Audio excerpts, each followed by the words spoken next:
Present. Lucan, Present. Lee, Present. Manitoba, Present. Mahis, Present. Olaiton, Present. Ono, Present. Reese, Present. Shirkin, Sussman, Present. Rajon, Dan, Present. Toledo, Wang, Present. Waidla. Present. Let's move into excused absences. Ono. Motion to excuse Senator Shirkin until 7 p.m. There's been a motion to excuse Senator Shirkin until 7 p.m. Is there a second? Lucan, is there a second one, no discussion? Lee, Call question. call the question? Dan. Any objection, like consent? Seeing none, motion passes. Lucan. Motion to excuse Senator Harder for the duration of meeting due to There's been a- illness. There's been a motion to excuse Senator Harder for the duration of the meeting due to illness. Is there a second, Manitoba? And a Second. second one, no discussion, Waidla? The question. The question is called the question. Any objection, like consent? Seeing none, motion passes. Waidla. Motion to excuse Senator Malhis at 7:40. There's been a motion to excuse Senator Mahis at 7:40. Is there a second? Wayne, Second. there's been a second, no discussion raised. Call the Questions, call the question? Any objection, like consent? Seeing none, motion passes. Waidla. Motion to excuse Senator Olaitan at 9:40. There's been a motion to excuse Senator Olaiton at 9:40. Is there a second? One of the relation doesn't there need to be? There should be. Do you want to rescind and briefly? Waidla. I rescind my motion. Motion to excuse Senator Olaitan 9:40 due to academic purposes. There's been a motion to excuse Senator Olaiton at 9:40 because of academic purposes. Is there a second, Simone? There's been a second, no discussion. Wayne, Call the question. questions, call the question? Motion to excuse Senator Young for the duration of the due to academic reasons. Motion to excuse Senator Jung for the duration of the meeting due to academic reasons. Is there a second? And Second. there's been a second, no discussion. Questions, call the question? Would you like to say? Seeing none, motion passes. Dan. Motion to excuse Senator Wong from 8:20 to 9:40 p.m. due to an academic appointment. There's been a motion to excuse Senator Wong from 8:20 to 9:40 p.m. due to an academic appointment. Yes. Is there a second? Oh, no. Second. There's been a second, no discussion raised. Questions, call the questions? John. Like that. Seeing none, motion passes. Is that all? Information, are we gonna have quorum based on the motion to excuse list? We shall see. Okay. Not all of that wrong. Certainly hope so. Thank you for being active. That went a lot quicker. Okay, we move into acceptance of proxies. Let's do women's resignations. Okay. First and second. So it's made by Watson and then.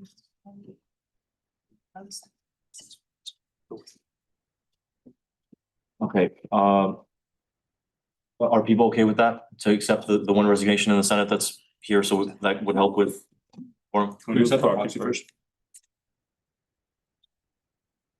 Okay.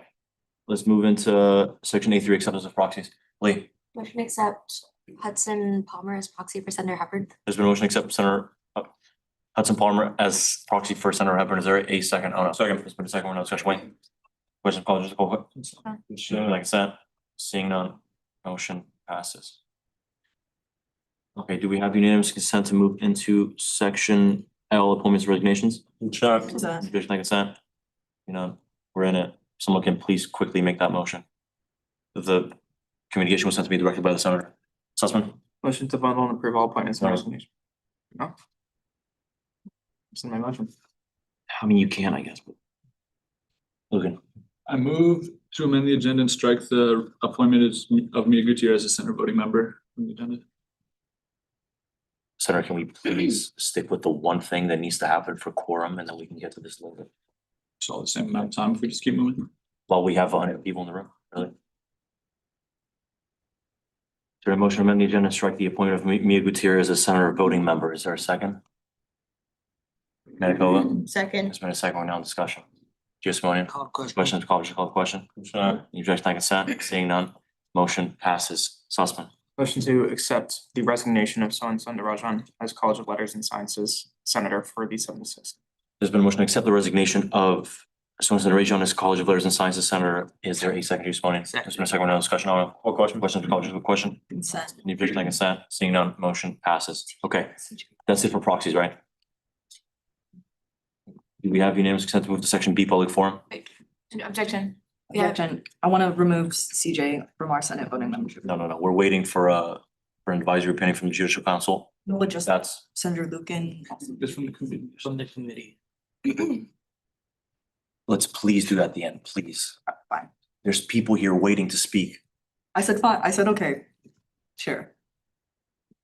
Okay, do we have any consent to move to section B, public forum? Ms. Next time. Okay, who's here for public forum? Micah, feel free.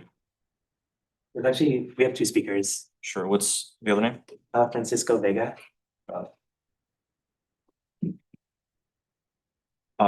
So you have 3 minutes to speak with 3 minutes for Q and A. Please state your name, pronouns, and enunciate, but refrain from yelling, speculation of center's intentions prohibited and may result in your being removed from the ability to speak on the floor. Please note this meeting is being recorded. You may speak on the issue, any issue if it's on the agenda or not. Please include a content warning if it will be graphic. You may only come up once and you may choose not to answer any questions. Do you agree? Mhm. Will 3 minutes suffice? I might need like 2 more minutes, like 5 minutes. Sorry, Francisco is speaking separate? separately. Okay, can I speak after him? Is that okay? Like, really? Yeah, of course. Okay, then yeah, 3 minutes is fine.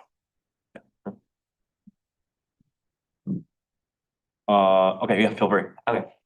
Hi, Senators. My name is Micah Littlepage. It's good to see you all again. So as you know, I am the student co-lead for the Save MTP campaign. And basically, before I give you guys an update with the situation on that, I wanted to pass it over to class of 2024 alumni, Francisco Vega. He is the founder of this program. And I felt like it was really important for him to share his perspective on why he started the program in the first place. So I'm gonna yield and I'll be back. Hi, it's Sid from your, Of course. good evening, members of the Senate. My name is Francisco Vega, and having been born with spina bifida, a spinal cord injury primarily hindering my lower extremity function and strength, ambulation has always been a tougher daily task. In the fall of 2022, I transferred to UCSB after completing an associate's in bio at SBCC. At orientation, I attended workshops and presentations with my father. Towards the end of the event, we fortunately walked into the Veterans Resource Center and were greeted by Mr. Fogelsonger, director of BMS. Mr. Fogelsonger provided information to us about tuition waivers, which came in handy. At the same time, he asked me, have you been walking throughout this whole event? I responded with a resounding yes. He then asked me if any accommodations had been arranged, maybe a golf cart or a shuttle. Prior to orientation, I had contacted the institution and was unable to receive a concrete answer about possible solutions to this matter. Mr. Fogelsonger took it upon himself and the VRC, the Veterans Resource Center, to secure an electric vehicle to take me to class on my first day, and he personally drove me there. I was the first rider in a pilot initiative that would soon evolve into what we now know as the Mobility Transport Program. From the start, Mr. Fogelsonger and the VRC provided a space where I could socialize with fellow dependents, make connections, and see the transportation program broaden in its scope. From starting with a single rider, the program now is able to assist over 100 students. I had the opportunity to have a say in website development, assess cart selection, and also serve as a member of the interview board at the time of project manager hiring. All things considered, from my time at UCSB, this is one of the things that I'm most proud of and thankful to have been a part of. I saw the growth and lasting impact that was made in countless students' lives on a daily basis. I felt welcomed as a team member and created friendships with many of the drivers and some riders on occasion. I stand before you as a graduate, lucky enough to benefit from a truly groundbreaking program, and seeing it become a sustainable, long-term, and growing project has always been at the forefront of my mind. There will always be students like me. It would be incredible if we could afford them a sense of relief while respecting their autonomy to simplify their otherwise busy lives that come with admission to an important school like UCSB. Thank you very much.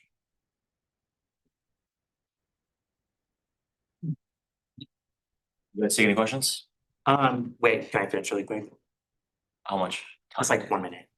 A minute? Yeah. So, Lugan, Motion to extend the speaker's time by 2 minutes. there's been a motion to extend speaker's time by 2 minutes. Is there a second to use one in? It's been a second, no discussion, Wade Questions, comments, no question? Thanks, Nat.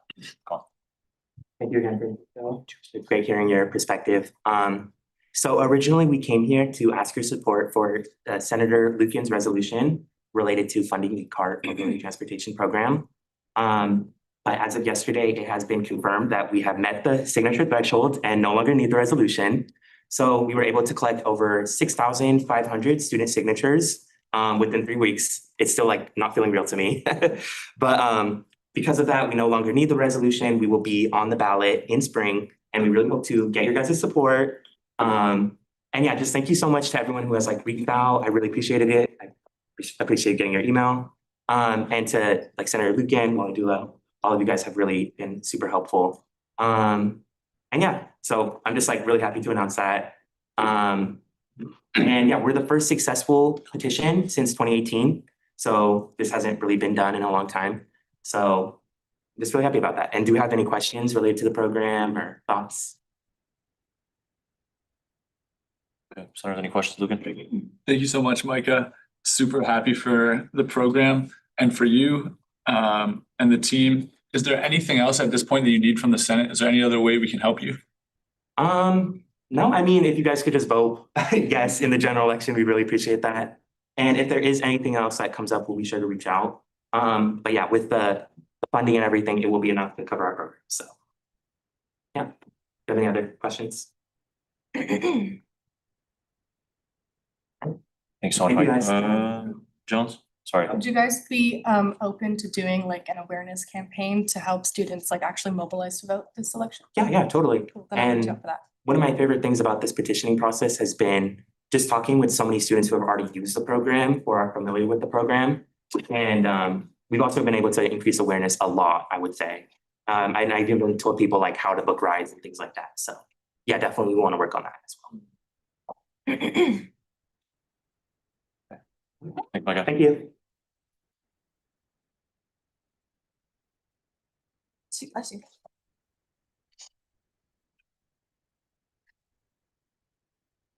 Okay, anyone else? Yeah, Alex. You familiar with the agreement? Yeah. Is 3 minutes enough? Yeah. Okay, feel free. Okay, awesome. Hey guys, I'm Alex with CalPERG. I'm here for a little update. This last weekend, CalPERG had our statewide conference in Sacramento. Student leaders from across the state came together with a couple of goals in mind. How can we become the most effective activists? How can we take those tools back to our campus, and how can we use those tools to actually make real lasting change in our community? While we were in Sacramento, about 40 students met with 42 different offices, including UCSB's own Senator, Monique Limon, who recently became President Don Prairie of the State Senate, which is really awesome. And we also talked about a lot of different issues, not just our campaign to expand marine protected areas, but also removing harmful chemicals from food packaging, continuing to fund wildlife crossings, supporting solar energy projects, and protecting our public lands. On the topic of our oceans campaign, today seems like an exciting day for it. Our team has been working hard all quarter to educate students on the issues that our oceans are facing and the tools that we have at our disposal to actually save them. I sent an email this morning where you can view some of that support that we've gathered on campus for yourselves. This Friday, the California Department of Fish and Wildlife is releasing their own recommendations on how whether or not we should expand marine protected areas. And we're worried that their recommendations will be along the lines of, we've implemented protections years ago, we've done enough and they've worked where we put them in. And yet, if you look at the most recent science along our coast, as a whole, we've lost 90% of our kelp forests since 2014. We continue to drill, overfish, and pollute. Animals like the California sea otter just can't survive in these conditions, and they certainly won't be coming off any endangered species list until more change happens. And so, all the support that we get is really important, especially coming up to that May 5th meeting that I've told you guys so much about. But I think I'll end it there. Thank you. Any questions? Thank you, Alex. Thank you. Anyone else for public forum? I'm familiar with them. What's your full name? Sierra Ferrante, How do I spell that? Sierra, and then Ferrante, Ferrante. Is 3 minutes enough? Go for it. Yeah, hi guys. If I don't know you, I'm Sierra Ferrante. I'm a third year environmental studies, film media studies student. I'm the former chapter chair with CalPERG students, former state board chair. I'm still involved, but I don't get to interact with you guys all that much as often. But I just really wanted to come because I heard that, we're voting, or that the marine protected area resolution is being voted on today. This is a campaign that I've worked on now for almost 2 years in various capacities. But it really is like having done that and having also literally gone door to door out in Santa Barbara talking to folks about this a year ago. This is like genuinely the most critical time for this campaign. It has not been this much of like an important deadline with important decisions being made. So I just really want to like emphasize that by you guys all, hopefully supporting this today, this really is the time when the decisions will be made. And where, I mean, like Alex has mentioned, we've talked to many students across this entire campus and even across all the other UCs, and they're really supportive. And so having an official stamp of approval from the senators that represent us in our student government would mean a lot. So I just really wanted to add, I don't have anything more additional than really what Alex has said well, but it'd really mean a lot if you guys, were able to pass this. And I also just wanted to say, over the last couple of years, it's been so great to work with all of you. AS has always been super just welcoming and like a good place for us to talk about these issues. So would really love to continue working with you guys on this. And I saw in the resolution that there's sort of language in there about collaborating, but if you guys ever want to do something about ocean protection, please do reach out. And thank you so much. Yeah, thank you. Still in public forum. Anyone else? Okay, we move into external reports. Is there a chancellor's representative present? BCPD representative, GSA representative, County Governance Board representative, IBCSD representative. Okay, I'll say SUCSB reports, any admin committee reports, boards and commission reports, unit reports, president's cabinet reports, executive director's reports. Don't feel free. Pursuant to Senate Standing Rules, Section F+5, officers and associated reports must take questions from senators relevant to the matter of the project presented. Knowing that, do you still wish to give a report? Yes. Yes. Okay. Okay, 10 minutes, Mike, please. Right. We're going over some of the elections related things. Declarations of candidacy is still open. So for those still waiting for the last minute, or put it in the last minute, we have 57 candidates have already declared, which is great. So my goal is always to have like every position be at least a little contested, so that it's get more people out there, rallying the votes, get turnout going high. So that's great. There's always people that drop off, but the more the better. I've been here years where it's been 80. So it's been a long time since that's been the case, though.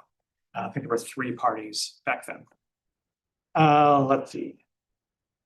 Staffing wise, we're finalizing the job description for a student government legislative liaison, which is an old position that's been unfilled for quite some time. And just to give you an overview, so this is an existing position. This position will update the legal code and governing documents, manage the minutes tribe, templates and training, manage the AIS main office, and supervise minute takers and receptionists, and will advise the advocacy committee, high impact projects, Office of Senate Leadership, and is a secondary advisor to the IVP, and basically supports government affairs functions or committees as needed, including in finance committee. So that is a position that Holly has been doing in addition to her actual job for the past 6 years. So we've been needing to fill this position for quite some time to get some support. Space-wise, not too much to report, still working with KCSB, but there is thankfully some progress with code. Code has been wanting to do some surveys related to space, and I was able to contact a previous code, it was CODA back in the day, chair from the 2000s, and he had a lot of data that he wants to share. So we might have some stuff going back to, I don't know, 2005, 2006, something like that. So it'd be nice to see kind of what information was collected back then and and if any of that has changed over the last 20 years, which one would hope, but that's no guarantee. And then we are in the final stages, I know I said this last week, of the bulk email system, which we have done everything we can possibly do for it. And now we're just kind of waiting. And by waiting, I mean sending them emails on the daily asking where everything is. so that we can send out bulk emails again without getting an exception, having to go through student affairs and all that kind of stuff. So we have our own system in place because we kind of need that. And I really hope they get it before the end of this quarter. I had assumed it would be like 2 weeks ago, but things move as they move. Thanks, Sean. Is the party deadline the same as the candidate's deadline? Just out of Like curiosity. the declaration of establishing a party, Yeah. that was like 3 weeks ago. Oh, okay, it's separate. So, any questions? Dan? Yeah, thank you, Sean, for coming in again, and updating us about everything. About the budget hearing recordings, because I know some senators who are interested in listening to them, but just a clarification of, I guess, who's uploading them and when they will be uploaded by, or if they have already. Yeah, that's it. I actually don't know. I don't know whose Zoom that was started on, but I can ask. Is David Junior Sim? Yeah. Is David? Okay. Please. I wanted to ask about a particular incident that happened to staff a little bit ago of anonymous student coming in and kind of like harassing staff in AS about like its existence. Do you recall that? What do you mean coming in? Like coming into like AS admin? I was not present for this. No worries. Can you send me more information though, if you have it? No, it's like a rumor Oh, first, so I don't actually have any official information. okay. It's just word of mouth. I can try to track that down too. Okay, anything else? Thank you, Sean. We appreciate you. Advisors reports. Executive officers reports. City, please feel free. You're familiar with the agreement? That good? Okay, 10 minutes. Hi, Senators. You may recall that on February 11th, I came in with a presentation about my funding request of 15.5K. During that request, or during that presentation, I only got one question and I didn't get any follow-ups. And then you may be aware that the next meeting at 2K was removed from that, or the request was amended to 13.5K instead. So I sent a pretty comprehensive email going over all the details as to why my office still does need that $2,000 and how our food spending still fits into very limited policy that we have at the moment. So I'm basically here to answer any questions and make sure that this doesn't get sidelined. Thank you, Sydney. Sarah, any questions?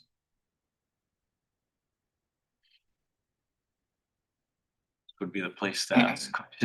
Husband. Yeah, hi Sydney. Tonight we have to essentially rearrange how we funded all these past entities. The Senate unallocated account is $46,000 in deficit at the moment. So the current plan is that we're gonna rearrange, from Senate unallocated, your office would be receiving funding from, I think it was Finance Committee, if I'm not mistaken. Senator Ono, feel free to correct me. But are you wishing to see all 15,500 pass this evening? Yeah, I would like the additional like $2,000 to be passed, if not through, I did hear about the deficit and Senate unallocated, but I know that there are other accounts that could be pulled from. I just don't know the specifics on that. But yeah, if there are no like further questions for me, then I would hope that you would be able to motion that forward tonight. Anything else? Lee. Thank you, thanks for coming. I know Sydney sent an email to everyone, so I hope everyone did read that. I just wanted some clarifying questions just so it's transparent to everyone. I was wondering how many people typically come to a technology subcommittee meeting, and then how many people usually come to your general meetings where you cater food? Okay, for the technology subcommittee, it varies a little bit. So we have our 5 developers essentially, and then we have some like volunteers that come in. There are two that are most consistent, but there are some people that like drop by because like they're in the Discord server and they have questions about things, or they wanted like a feature implemented and they wanted like directly to talk to our software developers. So I'd say it like ranges between like 7 to 8 people. At least definitely in the fall quarter, that was true. Imani, you had a question? It was clear, it was a clarification already. Oh, yeah, the general meeting, the general meeting is like something over 20 people. It's like a lot of people. Is that all? Thank you so much, Sydney. Mhm. Appreciate you.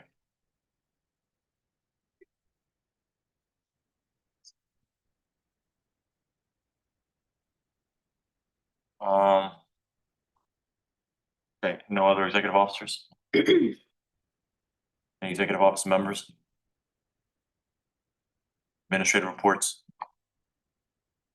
Jenner, familiar with the agreement? Yeah. 10 minutes.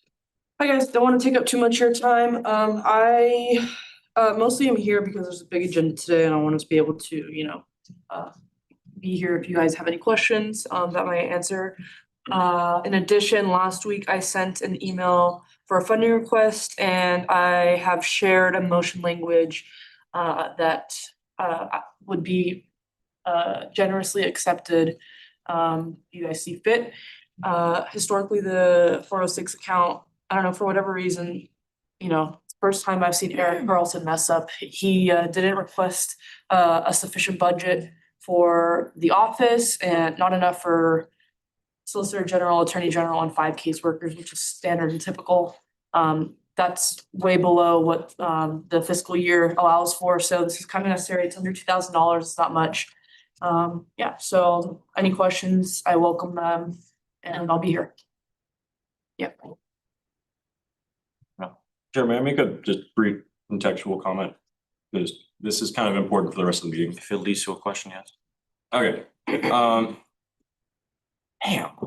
Well, it's just important regardless. So basically, today, Senator Sussman and I met up with Michael. Well, it was just gonna be Evan and then I tagged along. That was support. So we were talking about the deficit, which as Evan said, stands at $46,000. And the idea here is that we are going to, later in the meeting, motion on most of the financial transactions that we've done previously to basically pull them from different sources than we allocated from the Senate unallocated account. We can go into the specifics of what those are later, but what the AG has brought forward is basically after we do some of the reorganizing, we calculated with Michael, and it should be about $25,000 in the Senate honoraria account, which we would like to disperse accordingly to entities trying to top off specifically honoraria. But I guess if I'm going to lead this into a question, does that sound like a good idea, AG? No comment. I will Excellent. say that my motion is requesting it from the Senate honoraria account, so that shall not be a problem in requesting it from Senate unallocated. In addition, I'm not sure what your plan is to do that, but I would assume that in making those financial redoing of motions, you'd have to go into the agendas of that day and strike those motions, because as it stands, those motions are valid. Now I can talk with somebody that confirmed that, but that would be my gut intuition on, that idea. Oh, no. So seeing as the account is in a deficit, I believe that while the language is live, the money itself is not moved because the account is below zero. I don't know how much that would impact it, but I think that seems important to know.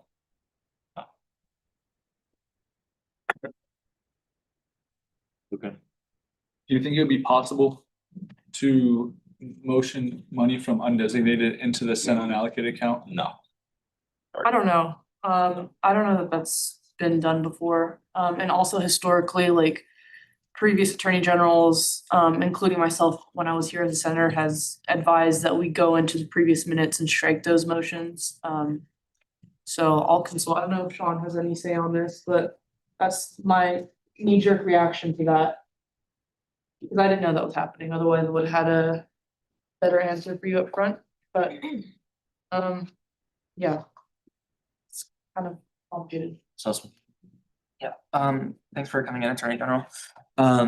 So is your position that we should go into the previous minutes, or can we simply pass a motion striking all previous motions related to the financial reallocations this I year? know that hasn't held ground in previous times, like previous attorney generals have, I don't know. My answer is I don't know. I don't wanna speak to something that I don't know. Which is unfortunate. I guess I wish I did know, but it seems like a rather complicated thing for me to, it's not something that's in legal code that advises that. So I don't know what to tell you. Chair, to answer Senator Lukens, we cannot motion from undesignated. I spoke with Michael. Yeah, we're gonna get to that. Any questions for the AG? Like, If we were to open all the agendas, do you think it would be possible for us to like motion to like open them all at once? Or like, how would you make this most efficient as possible? That might not work. I don't know. I'll see what I can cook up. I'll be in the audience and I'll be getting creative with it. I'm wondering if the best solution might be to make a grander motion on this Senate agenda. I don't, let me look into it and I'll be here, so it's not really a rush. I assume you're not getting into that until the end of the meeting, so that'll give me some time to do that for you all. But again, if Sean has anything to say on that, or Holly even, yeah, I don't know.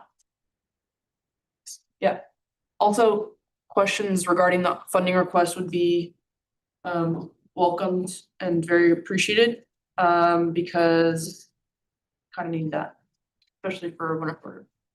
Charles. I don't have a question towards staff, but I do have a question about agendas. Sure. Being that our previous attorney general had his own preference on making sure that no matter what, if something was added to the agenda late, we have to motion it on. I was curious, being that you were one of the authors for the bill to highlight all of late agenda items in orange, Yeah. how you feel as attorney general for adding legislation or appointments and resignations that were sent to us on time, but Senate leadership missed. Sure. Just because of emails. How do you feel about adding them in? I would say that, if somebody emailed you and you have the receipt and the timestamp to prove that it's technically supposed to be on the agenda, then it shall be on the agenda. I don't think that you have to motion it on. Well, it's specifically, the answer is yes, specifically when a motion for a piece of legislation has discharged something back to the Senate floor from a committee. Now, if it's a new piece of legislation, that's tricky. I would say best practice, just highlighted in orange. I mean, there's no harm in doing that. That's your discretion. I don't know that there's like a legal ramification. At best practice to motion it on, just to be extra sure. Yeah, in fact, actually, because Senate leadership does distribute the agenda, just because somebody said they have the discretion not to put things on the agenda, so actually I rescind that. It will require a motion to put it onto the agenda. Yeah. Any other questions? Okay, thank you, AJ.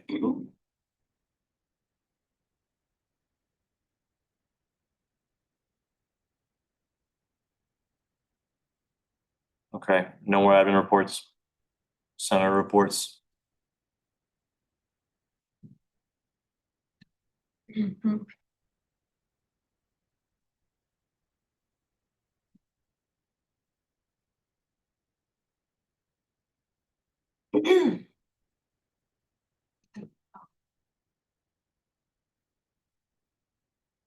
Yeah.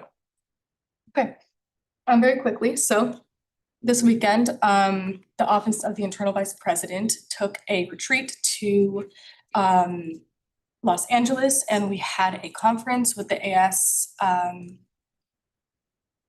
UCLA. And we had to, we got the opportunity to converse about the differences between our associations. And one of the things that I found the most beneficial was actually going to campus and seeing what amenities were actually offered by their associated students. And something that I found very interesting was that it is very clear that there is a sense of pride in their AS. Their logo is distributed everywhere on campus.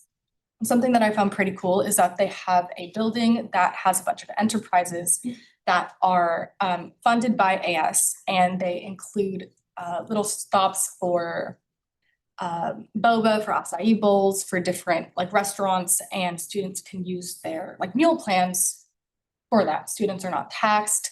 It's a really cool system that they have going on. Something that I also found pretty nice was that they have a beautiful plaque inside of their building that recognizes their staff members with pictures. They include their mission statement, they include all the enterprises that they fund, different projects, and I thought that'd be really cool to bring to our campus. I found it to be pretty inspirational, and it puts a face to the people who are doing all the work and remind students of what their student fees are bringing to life on campus. So I think it'd be cool to pursue something like that. I do have a photo that I can send to the Slack so you guys can check it out. I thought it was pretty nice. But the best part was that they had their mission statement right there in glorious letters. So I think having that on campus would be great. It's something that I see myself pursuing for spring quarter. So if anybody would like to hop on that with me, I welcome collaboration, of course. And if you guys have any opinions on that, I can send a photo in and you guys can let me know. Yeah, I thought the overall trip itself was really enlightening, and I found a renewed sense of motivation for the spring quarter.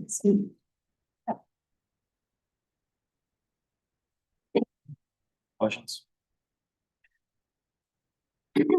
Yeah, two brief questions. One, I'll definitely reach out in particular because right now, I don't know if you know about it so much. I think I briefly mentioned about it in the liaison committee, but there is we do have though post-COVID has been unable to really integrate its particular practices, but the Office of the Controller does kind of revolve around when it comes to enterprise utilities, and we're trying to work on some initiatives to expand that, and that could be maybe a good marketing enterprise that we can help support them with. I'll definitely contact you about that. Two, just brief knowledge, do you have maybe, because that seems like a great initiative that other universities are doing, and it's great you're working on that. Have you been so far in contact so far any of the other student representatives and those other campuses to know about maybe in more fuller detail how they incorporate those in their campuses, so we can, you know, integrate those as well? If you have any contacts or maybe details about how they did. Jones?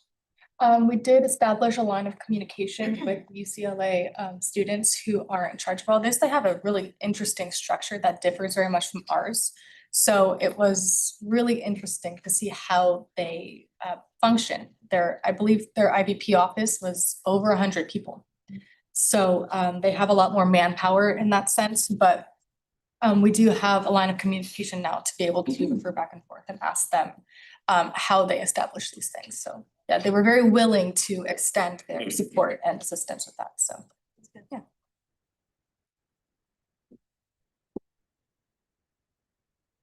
Any other questions?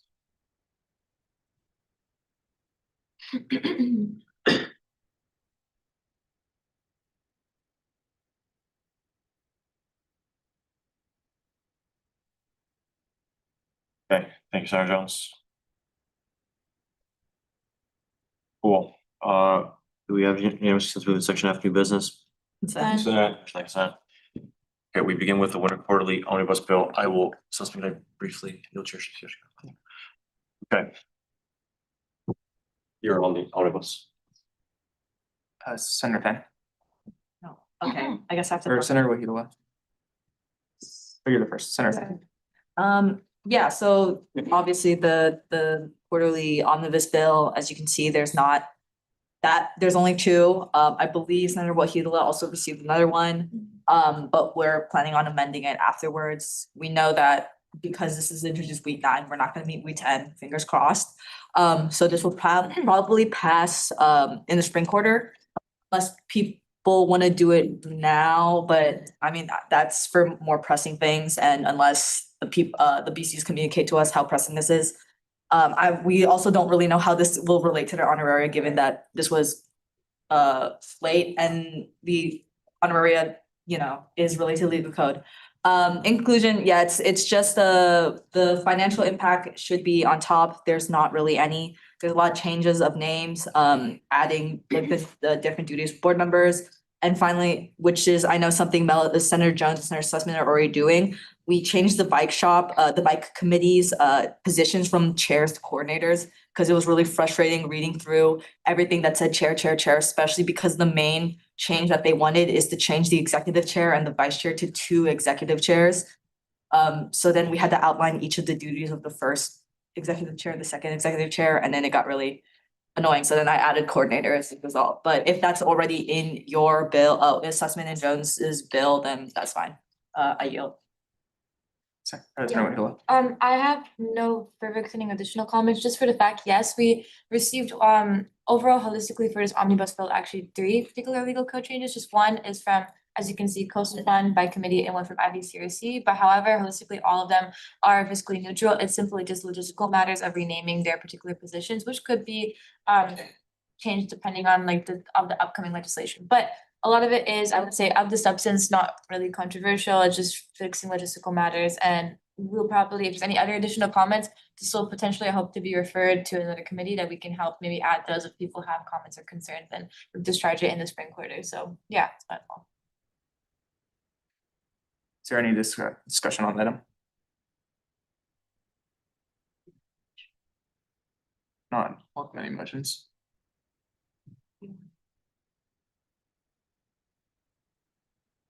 Are we aware of what's going on? Chair, can we refer to our own committee, given the precedent is not to do that? I just want to know what you think about it. I wouldn't see a problem with it. I mean, the legal code states legislation shall be referred to the most appropriate standing committee. Okay. Is that okay? Motion to refer Winter Quarterly Omnibus Bill to Liaison Committee. There's been a motion to refer the Winter Quarterly Omnibus Bill to the liaison committee. Is there a second, Senator Manikova? Second. Motion has been moved in second. We're in non-discussion. Senator Wahido. Call the question. Question's been called. Is there any objections to the call of question? Is there any objections to that? Seeing none, motion passes. Senator Dan. Can I, permission to motion to add another bill to new business, or would that be under action items? You can do that here. Okay, motion to add a bill to update the legal code of Associate Students Committee on Committees to the agenda. There's been a motion to add. I have to. Give me 1 second, sorry. Okay.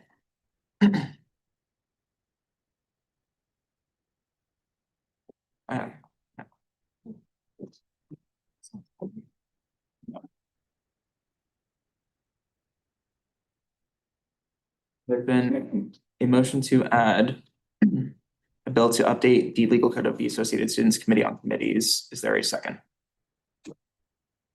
Senator Wheeler. Second. Motion's been moved in second. We're in non-discussion. Senator Reese. Call the question. Question's been called. Is there any objections to the call question? Is there any objections to that consent? Seeing none, motion passes. I'm fixing the link right now. My apologies. Senator Than, would you like to speak on the item? Never mind, we will, yeah. We'll add it to. Thank you.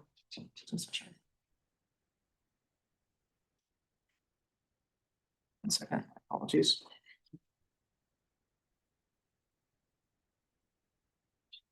Okay.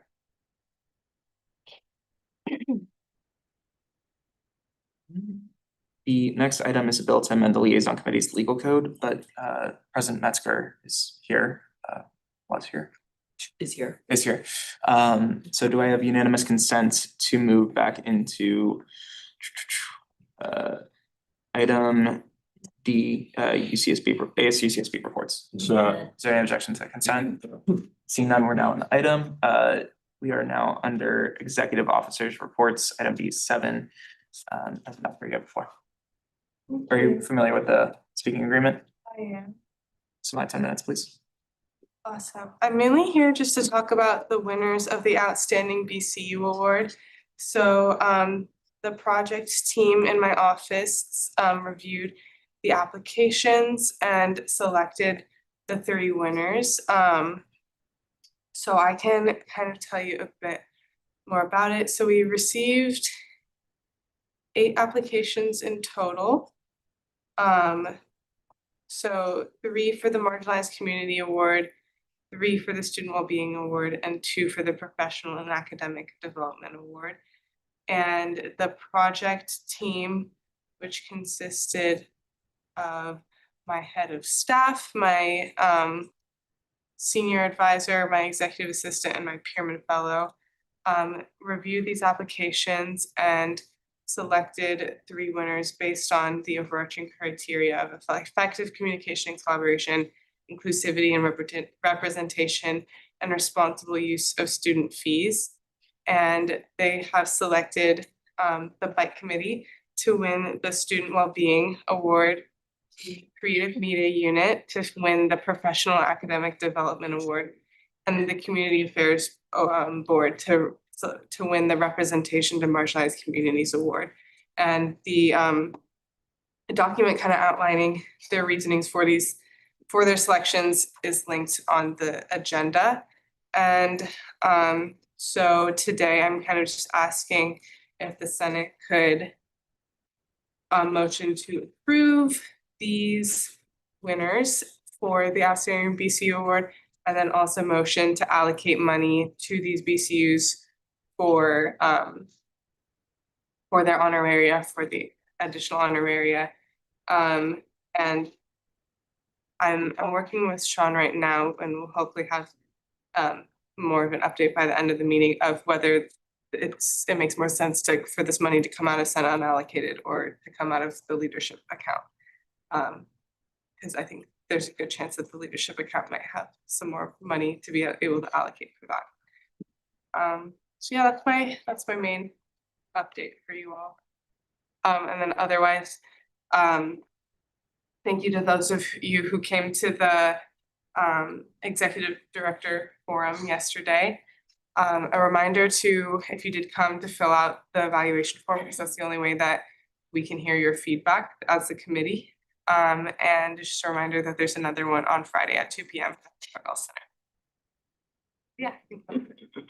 Thank you, President Metzger. Are there any questions for Sarah Pan? Hi, President Metzger, thank you for coming in. It is about the BCU award because I was talking, or Vincent mentioned it, and I think it might be something important to talk with the Senate and to bring to your attention. I'm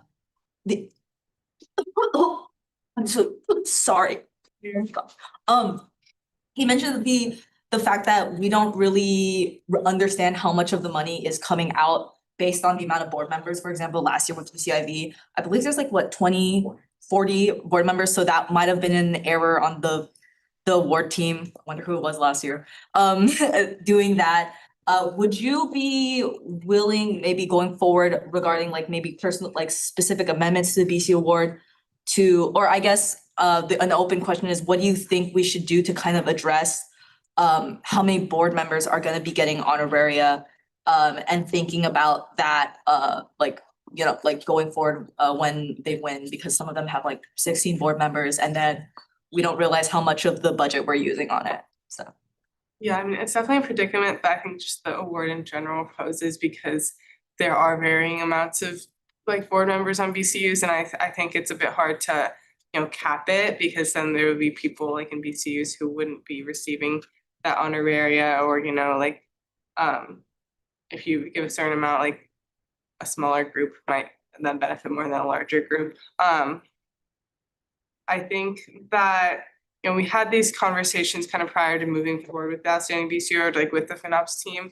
And like I deliberated it with my office, and I think we kind of just decided to move forward with it and kind of cross that when it comes to it.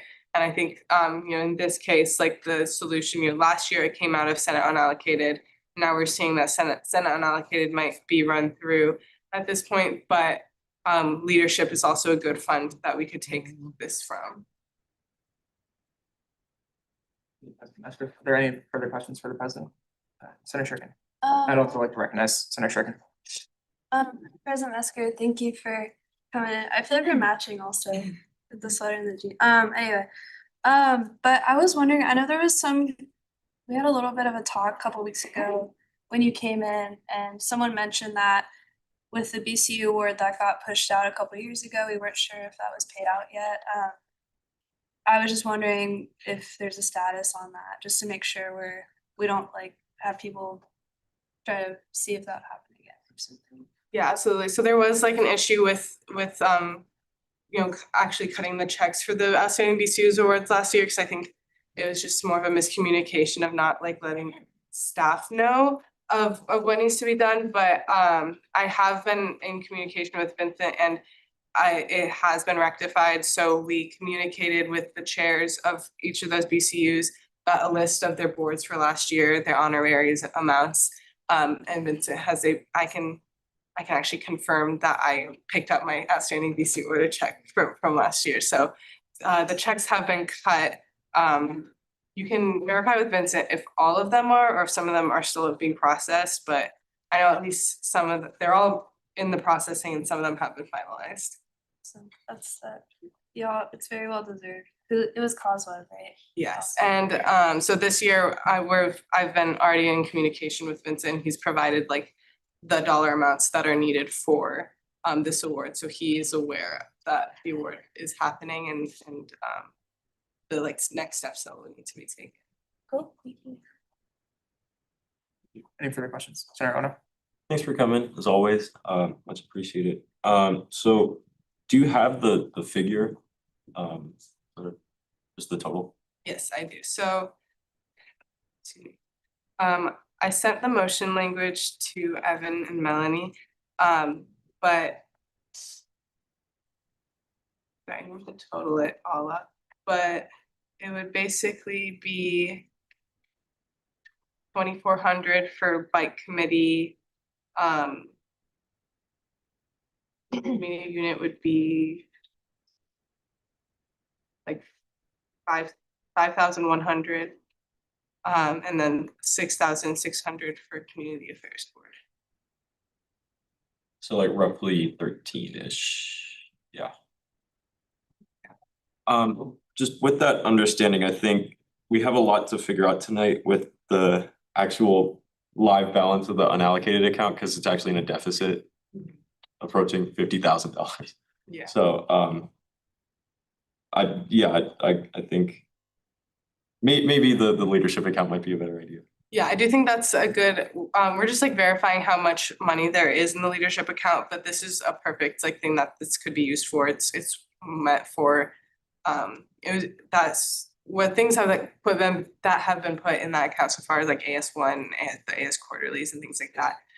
So it's supposed to award like leadership development. So this is a good option. Thanks.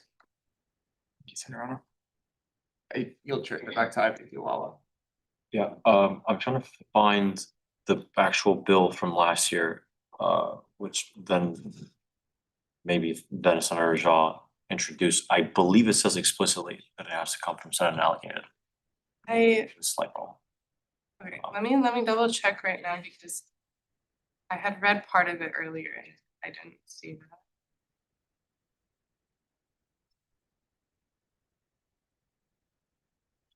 Anyway, that can be amended. I just think it would. Yeah, I'm like pretty sure it doesn't, but could be.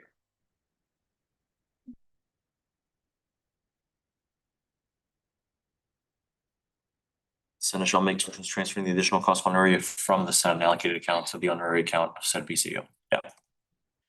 So that might need to, if there's not money for that instead of unallocated, need to be a change. I can send that to a few senators if you want to make a quick legislative change out of that.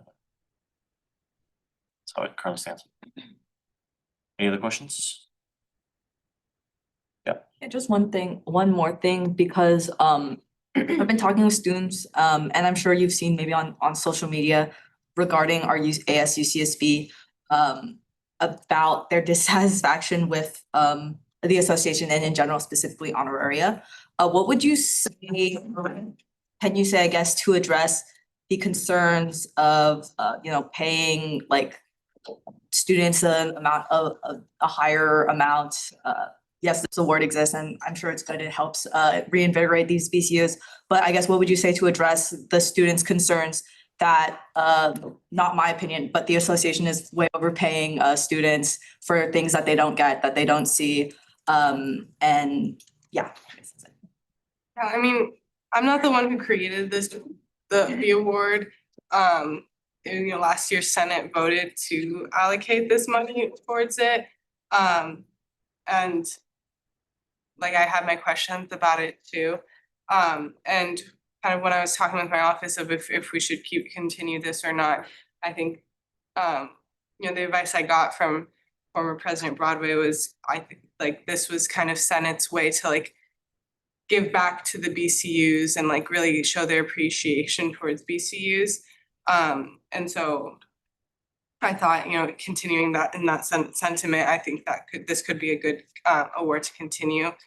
I think that, so I think if people disagree with that, then people can update the legal code to reflect your opinions on that.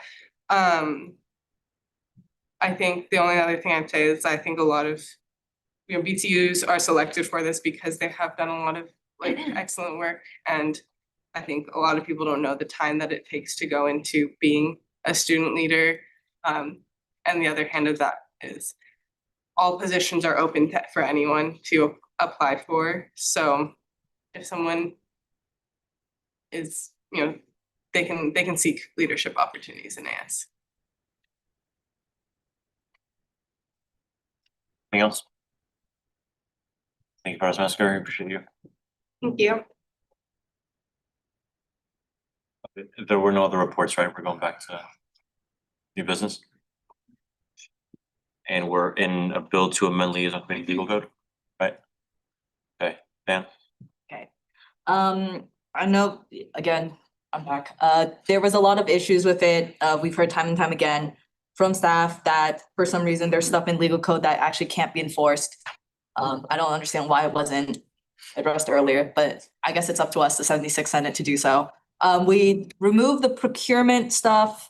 If there's an argument that needs to remain there, please feel free to talk to us, or I'm an open book on this bill. It's not within my ethos to put my heart and soul into it. However, we did officially legalize the structure of the BCU liaisonship, so that it could be more of a realistic structure. Another thing is that we changed the voting membership to be less senators, less students at large, and also more BCU reps.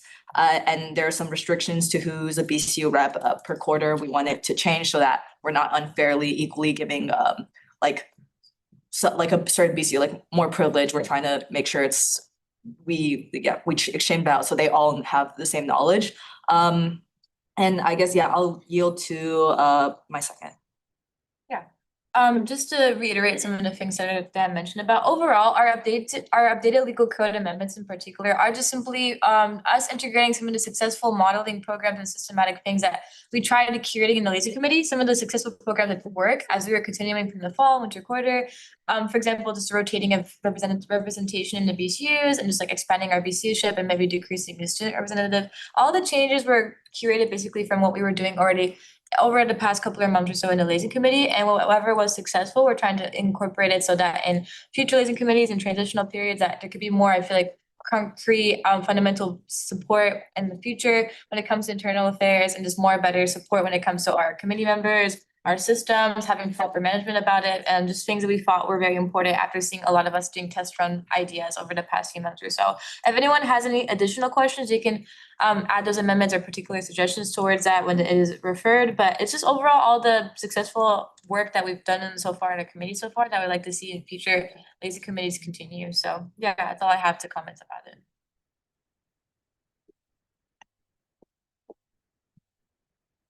Okay, floor is open, Lucan.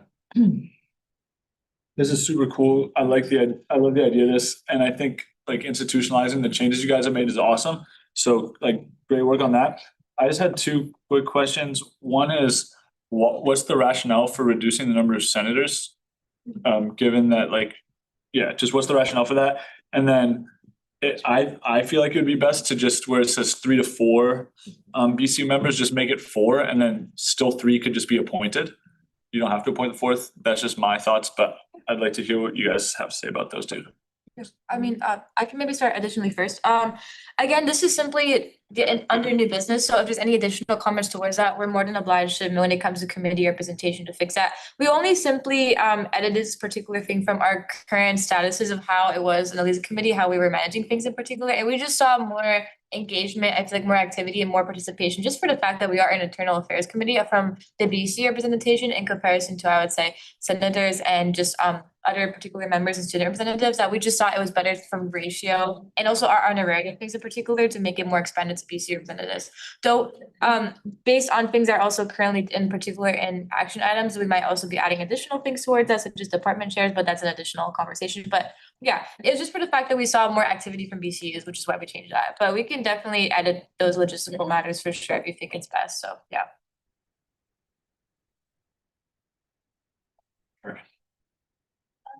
Yeah, I think this is really good. I think it's great that this will be put in writing, everything that you guys have been vetting this past quarter, past 2 quarters. I was just wondering, for the structure of BCU liaisonship, I like how fluid it is. It's pretty straightforward, but I was wondering y'all's thoughts on making it a little bit more rigid, just because for a Senate, if I was looking at this, I'd be like, okay, how many meetings do I need? I know it says every meeting or attend meetings and events, but I would love to know how many meetings I should attend. Should I be asking specific questions? Should I be writing a report? Just to make it, because that's helpful. Yeah. Just to know when you're going into a meeting, and then you can just put on your schedule every week, just to make sure this is effective and people are doing the awesome work that you guys are putting down. So Yeah, that would be great. Senator Ted can also add some additional points if you'd like to as well. No, yeah, that's an excellent idea. I think we do, we were kind of in the a rush to kind of iron it, not a rush, but we were trying to, there's a lot of details that we have to iron out over this, so we do have intentions to table this, not for a long time, but for a bit. So that is an amazing idea for the structure. We'll keep that in mind. There's some other stuff as well that we just have to add in as well, depending on some of the bills that get passed this within the next coming weeks, so yeah. I'll make additional comment. And the reason why it's also so fluid for that particular senator leadership model is for the fact that we just already created, I'm tasking also our vice chair in particular and some of our committee members to send out feedback surveys to the Slack and some of the platforms that we have in internal committees. You see more additional feedback on our pilot program itself when it comes to, having more senators go in person. Because the initial plan about that, it was just seeing, is it more successful for senators to go interacting in person more? And if so, then we can get more additional details to integrate of more rigidness to that in our legal code. So it's because of the fact we're still in the stages of our pilot programs, that once this is referred and we see more of the feedback from particular BCUs and what they prefer on, then we'll add some more integration of rules on that. But yeah, thank you. Nicole. Sorry, I'm just a little confused on the fiscal impact. It says $900. Can you explain? Yeah, sorry, that's minus 900 because we're actually removing, overall removing one person. Wait, I just realized that might be wrong because of the senators. We can change it. We also are gonna take Noah's, Senator Lucan's suggestion into account about maybe having a specific one. I think our intention was that there's a really big concern over how much money is wasted on honoraria due to empty board positions. So then having 4 but only hiring theory, we were worried, but that's also just $900.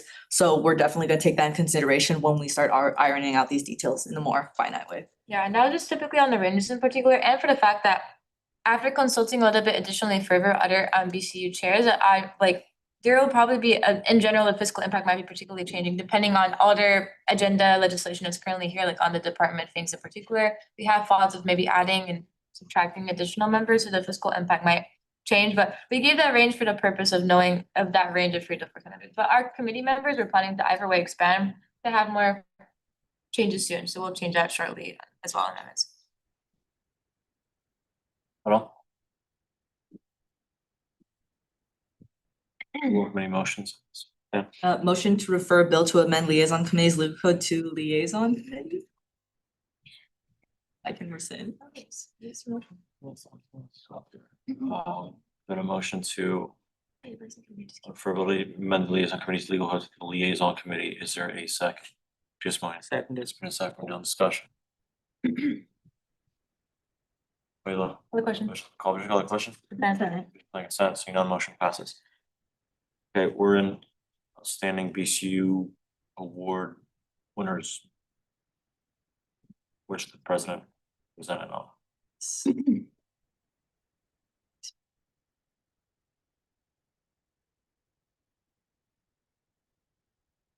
Obviously you can carry out any discussion of this right now. I know the president also set a range of motions she wants acted upon, so feel free.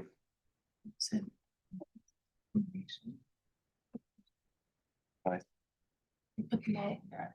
is a suggestion.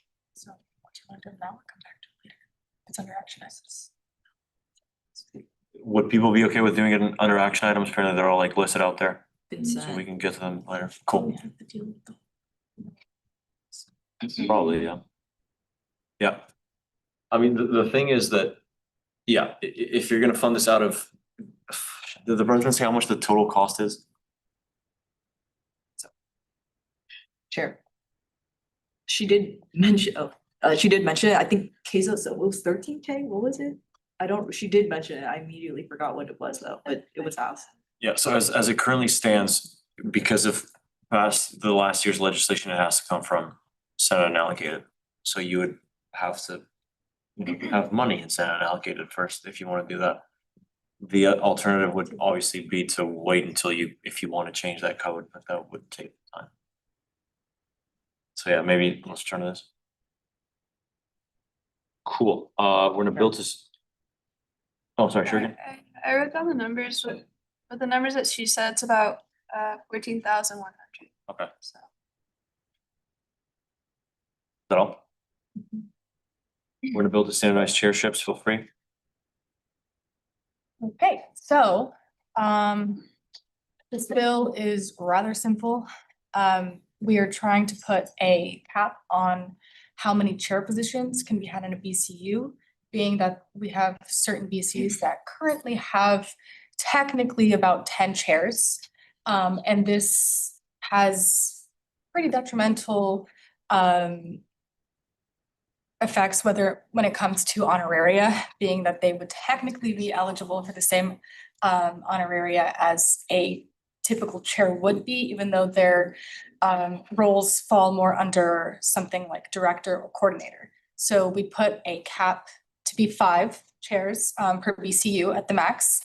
And we have gone through and changed when it has surpassed 5 chairs, we have changed them to either coordinator or director. Yeah, I don't know if you want to add.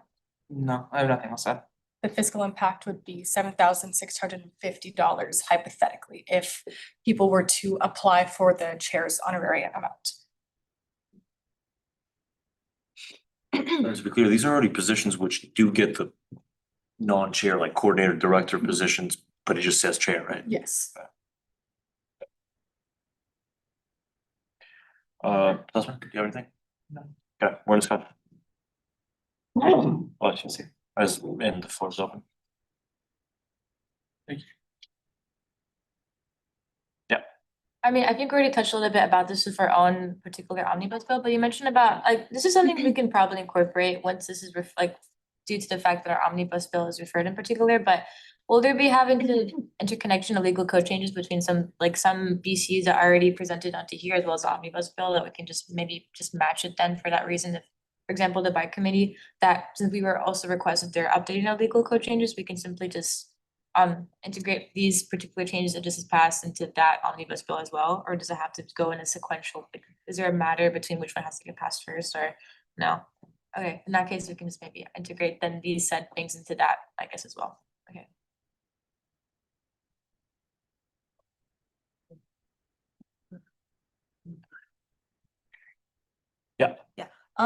I want us to motion on this. I just have a question about how you guys chose five or what was the reason for that? Yeah, that's pretty much it. Like if for five amount of co-chairs or vice chairs. Some do have like multiple co-chairs and their mission statement is so broad that they do need several people who are fulfilling the position of an actual chair. Thank you. An example of that would be CFF. Motion to table a bill to standardize chairships to liaison committee.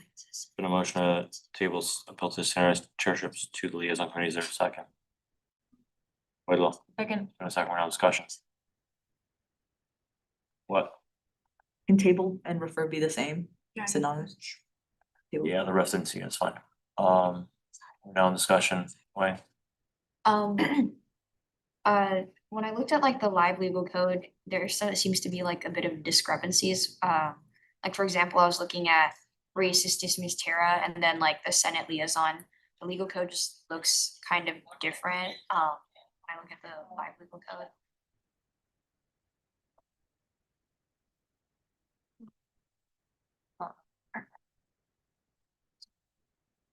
Probably just out of date.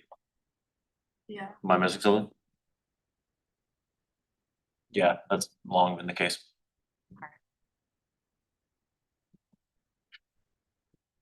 Still in discussion. Jones, question of the college, call the question? Consent. Objection to consent. Seeing none, motion passes. When resolution established the ASUCSB Basic Needs Volunteer Engagement Program. Authors, feel free. Yeah, I'll be brief about this, but I just wanna commemorate the fact that this might seem a little bit simplistic of the thing, but I really want to highlight that this initiative, I've been in collaborative works with the basic needs staff as well as student affairs in particular for this for the past quarter. And it might seem like a simplistic volunteer program, but this can bring a significant deal as well as an additional external partnership if this is passed, potentially with the Basic Needs Center as well as associated students. Basically, if you have read it, in short, it really is a basic needs volunteer engagement program to support overall the UCSB Basic Needs Center with adding additional volunteers to the program. And the goal is overall to help expand its outreach, awareness, and operational support for all its particular services and uplifting its existing programs, whether it's housing security, food security, or just CalFresh enrollment. That I think we've all been in a commemorated consensus that these programs, due to budgeting cuts, have to be supported. And as someone who has used to work in the Basic Needs Center as a particular coordinator, because of budget cuts, we were unable to really particularly support and really advocate more like additional utility support to student body. And initially, I was looking to uplift an emergency housing referral program, but when I communicated to the Basic Needs Center, I found out that they do have existing programs. It's just the only issue in the past couple of months or so is for the fact that we have a lack of student volunteers, student engagement to really bring these resources to communities and vulnerable populations and other particular languages or communities because we have a lack of coordinators. I used to work in the Holland Coaching program. I was the only particular coordinator there because of the fact there were budget cuts when it was originally supposed to be 5 or 6 people working there, when I was just one singular coordinator alone, and that's because of budget cuts. And in moments and momentarily when we had volunteers, just even if it was one, it helped significantly reduce the impact. And because of this, I wanted to overall expand the opportunity for our associated students because of this initial pilot programming. It's typically fiscally neutral in its initial stages, just for the fact that I just want associate students to be a part of this because it's been a collective consensus that we want to help in basic need programs. This is a way that we can help target all areas, housing, basic needs, existing successful programs by implementing more support, whether it's communicating with BCUs that help with volunteering, just increasing more engagement. And I just want to collaborate a little bit more with Senator Manakova with their temporary committee to install more volunteers. And this can be huge in itself, just adding more people to be more involved with the basic need program, getting more outreach onto there. Because as of right now, statistically, I've been working at basic needs that only around 25 to 30% of people really use basic need resources. And by having more people just involved with them, this can significantly help support at least getting more CalFresh enrollment. And on a long-term sense, what I recently found out after communicating with Rebecca and Daisy in particular with this initiative, as basic needs, if you guys are unaware, is actually considered to be a registered RCO. But for the past couple of years or so, it's been quite decentralized, just in communications of, collaboration between AS and basic needs. But if we set some particular guidelines for volunteer programs that have also maybe additional things such as fiscal knowledgeability of, of AS funds, our particular funds, because they're just our RCO, we could have these particular volunteers come and be more interactive with requesting maybe funding from AS or requesting maybe flex requests or particular things that get them more engaged to collaborate more directly of supporting the basic need resources. And that way in itself, by having just more people involved and trained in AS funding or AS particular things and more collaboration, this can help in a significant deal, just having more volunteers that are also aware of AS, also aware of how financial responsibilities are here, that they can help and significantly decrease the budget cuts that happen in particular programs simply by requesting funding from us, requesting finance committee, being more involved with us, and that can help in itself indirectly help the consistency of budgeting issues that are happening in the Basic Needs Center, which helps in the long-term effect, helping with housing, helping with food equity programs. So this is a project I've been working with Suzanne Perkins on and the Basic Needs Center. And if people have any additional logistical questions, support, we can refer this and add those additionally later. I just wanted to talk about this because I think this is really important since we all talk about unanimous consent, and in the spring quarter I'll be adding more basic need programs. But this is something that the Basic Needs Center has requested upon me to ask the AS about, and for the fact that I think it's important that we should be more, as I mentioned before, having more external partners that Basic Needs should be more interacting with, I think, associated students on, and just having volunteers that can know that and as a registered RCO and be more involved with the community. I think that's really good. But I just wanted to highlight it because I think this is really impactful, and I really just wanted to emphasize that a bit more. So if there's any other questions that can be added on or amended on upon, but yeah, I'm open to any questions as well. And also thanks to Senator Menikova for helping with me on this initiative. We hope to collaborate with her committee as well on this too. Michael? Yeah, I'll keep this really quick. So, I used to work at Basic Needs as well, and my director, Katie, really had a bad relationship with AS because even though we offered help with them, the AS offered help, it was never consistent and was never reliable. And I think to have this program codified as a resolution and as well as requiring students to get training as volunteers will definitely help rebuild that relationship and allow Basic Need to utilize our resources as well. Cool, we're in discussion. Chicken? This is so awesome. Thank you guys for doing this. I think this is a really innovative solution to serving more students in a budget crisis, which is like an impossible equation, but I was so happy when I saw this on the agenda a couple of days ago. I just wanted to say that. A couple questions. First of all, I was wondering in terms of advertising, like let's say I'm a freshman here, I want to get involved, but I don't really know about community affairs board because I don't know that much about AS yet. Will this be like readily available? I'll see on the DigiNotes like, oh, a cool volunteer program. Like how, and is AS gonna publicize that? Is it Basic Needs gonna publicize that? Just wondering how the outreach is gonna go. Yeah, that's a good question. And just for the fact that the initial stages towards this pilot program is for the fact that we're hoping to have more advocacy from the associated students component in particular until we get, volunteers trained to utilize AS funds more properly. But because of the fact of this, we're hoping to at least start beginning with, this also could be a mutualistic component that we can help indirectly let students know a little bit more of what AS actually does, and they actually do help with basic need programs. This could be a good opportunity for them to get involved with AS while also supporting basic need programs. So we're hoping to do whichever utilities like our specific particular BCUs or organizations can help outreach with this, or simply just student leaders that are involved can just help, integrate the impact towards this pilot program and just let volunteers get to know. But of course, Basic Needs is already, because this is an initiative requested by them, that they're more willing to also mutualistically support as a team together, like with their resources and having their own existing coordinators maybe help advertise this so we can get the pilot program running. So maybe it's like a team effort, I would say too. I actually used to work as an outreach coordinator at Basic Needs. So Basic Need, honestly, I'd say bravo to them. They do a really good job advertising. Like I gave presentations during orientation to new students, as well as doing classroom visits, and making DigiNotes. And so in those presentations, we already highlighted volunteer opportunities like for the food bank and various other volunteer opportunity for Basic Needs. So I don't see that why this would be difficult for them to do that as well. So yeah. I ask one more question, Chair. So thank you so much for that. I was also wondering, they started College Corps here, which is it's a stipend for students that do a bunch of volunteer programs. It's really cool. I think Katie at Sustainability started it. I was wondering, could this get umbrellaed under that? I could see a need for it not to be umbrellaed under that, not be reliant on federal or state funding, because at this point, we don't really know what's going on with that.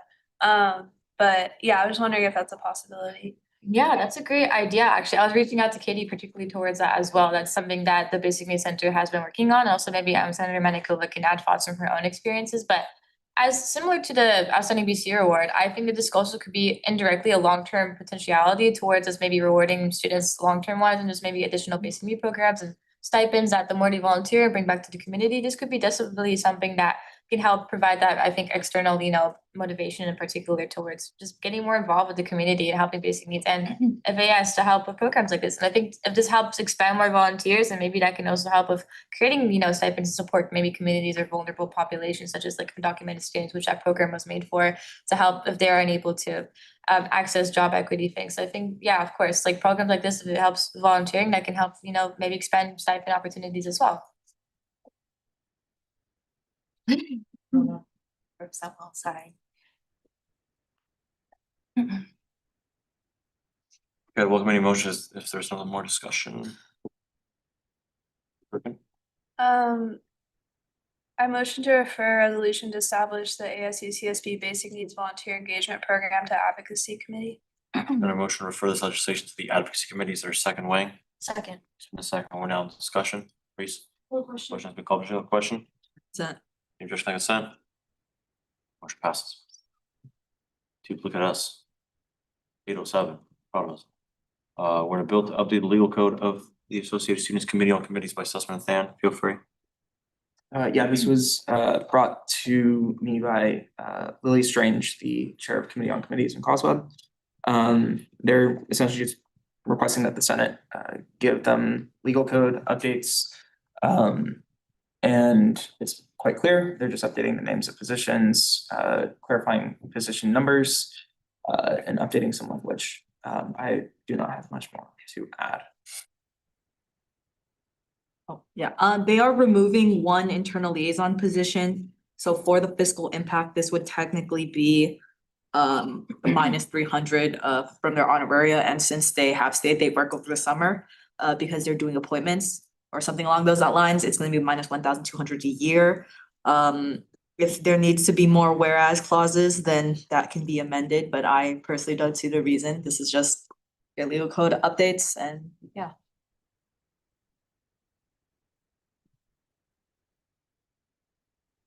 Go. Wait, sorry, when you say minus 300, does that mean spending 300 or saving 300?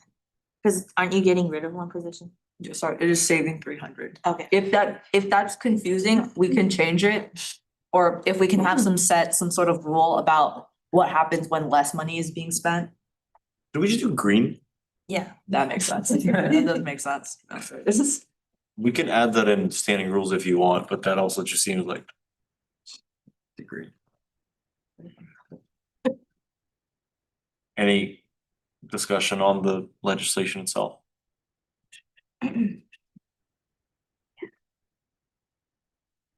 Yeah. to the first, did they ask for it to be approved within this quarter? No, okay. That can't happen, so. There's no rush on this legislation whatsoever. Communicate with the chair and said this will only be approved spring quarters, which they said was perfectly fine.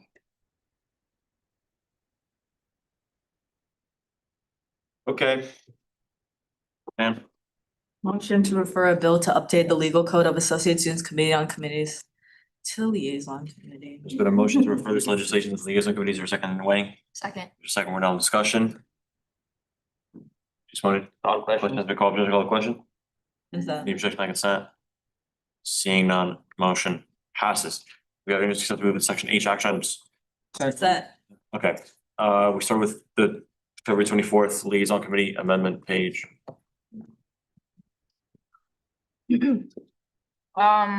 Yeah, I wouldn't say this is a particular document of necessarily approval. I would say this is just referred out of liaison committee to represent some of the additional amendment changes for things that were discharged from liaison committee, just for visual representation. So I wouldn't say it's something to adopt. It's just a document there to show the changes we made in liaison committee more properly. So, yeah.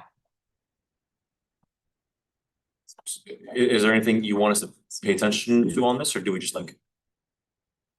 Do we, wait, look, No, you don't need to adopt it. It's simply there if people have any additional questions. we can move to the next item? Yeah, yeah. Yes. Oh. Okay, we're in a resolution supporting institutional support for repatriation and cultural restoration referred to our liaison committee with amendments.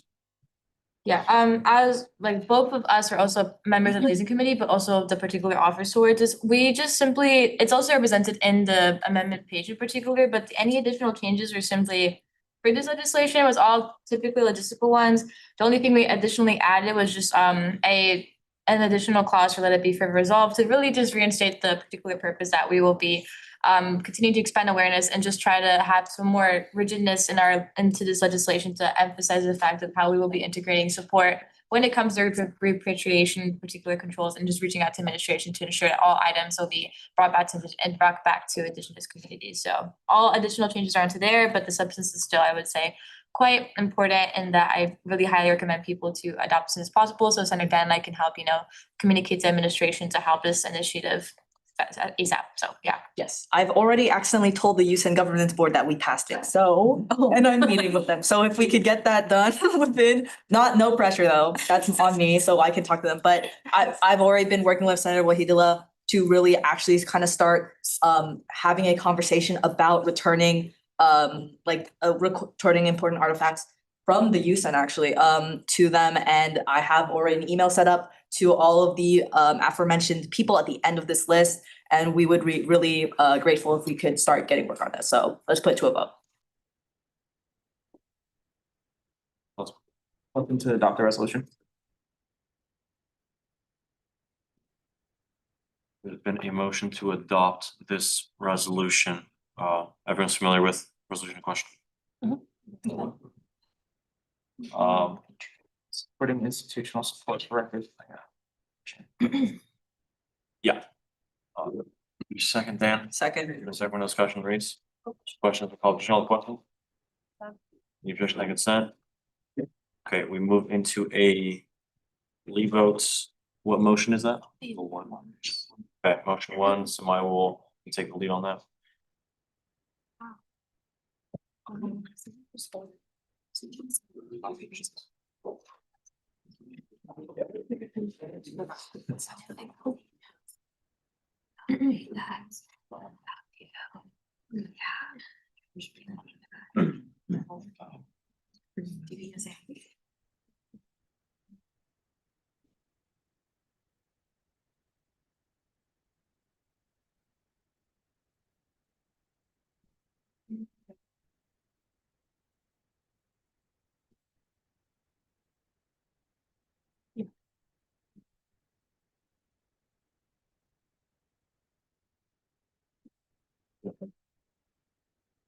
How many of you were?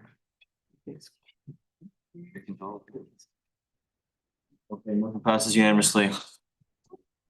I voted no. Thank you, thank you.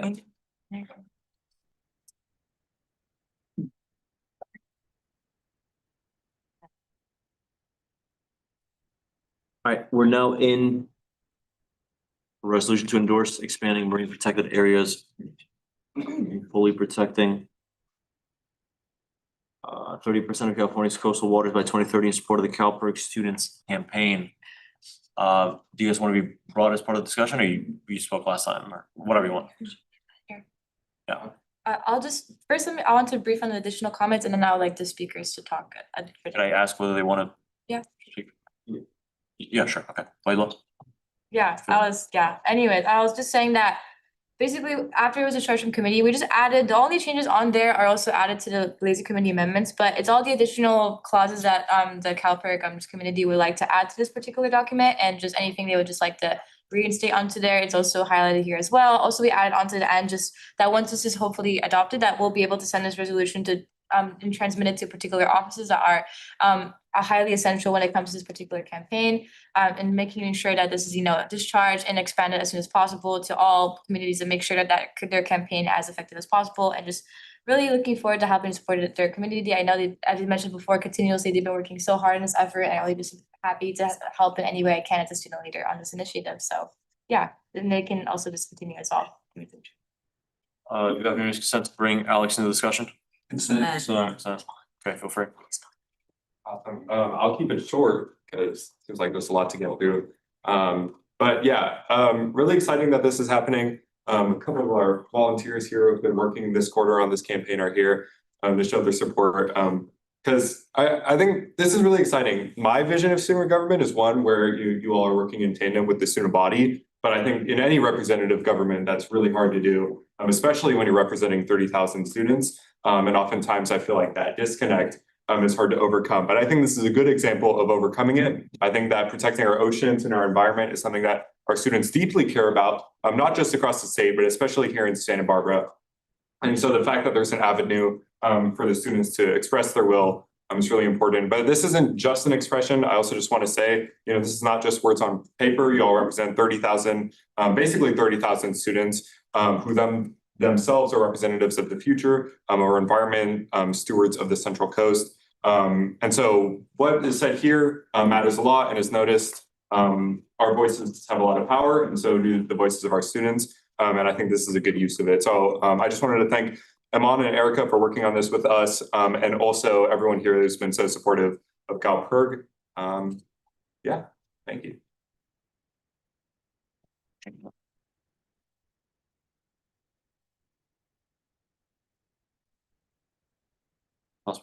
Motion to adopt the resolution. There's been a motion to adopt this resolution. Is there a second? Reese? Second. There's been a second. We're now in discussion. Wang? Question has been called. There's called the question. If there's like consent. Seeing none, leave vote, please. Motion 2.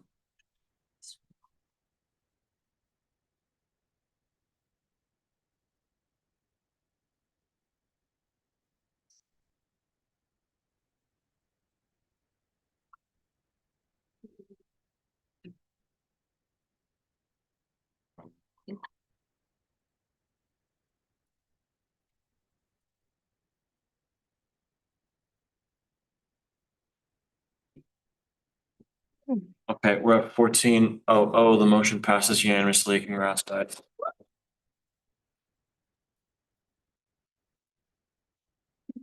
Cool. We're in a resolution established the SBCC UCSB Coastal Cleanup and Monitoring Partnership Program. For the liaisons, sure, yeah. Authors, do you want to speak on it? Distracted right now.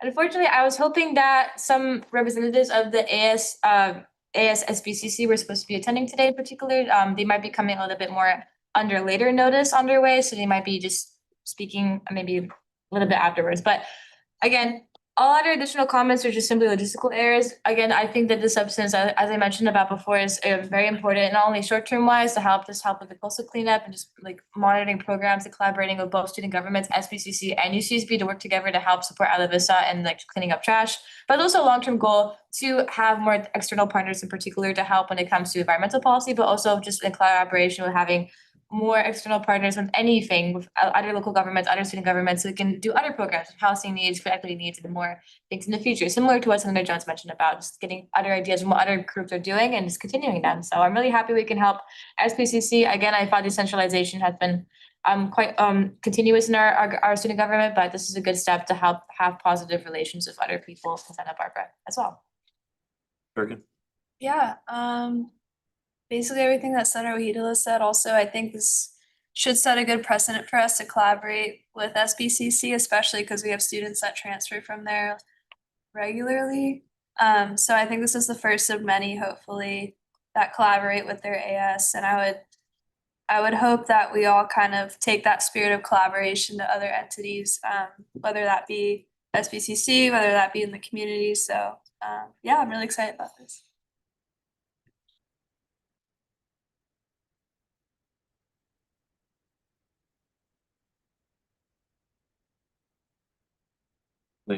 Motion to adopt a resolution to establish the SBCC UCSB Coastal Cleanup and Monitoring Partnership, preferred out of liaison committee with amendments. There's been a motion to adopt this resolution. Is there a second? Mike? Second, we're now in discussion. Dan? Call the question. Question is called, just call the question. Consent. Conditional consent. Okay, leave vote.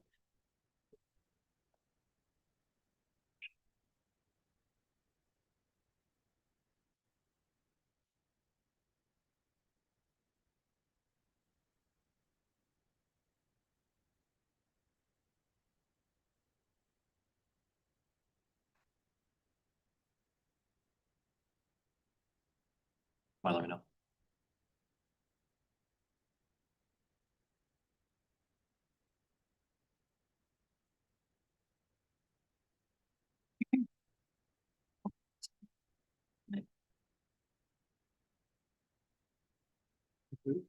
Yes.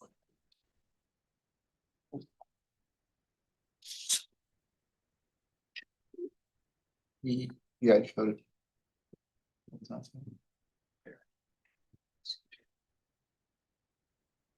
Okay, 12 yeses.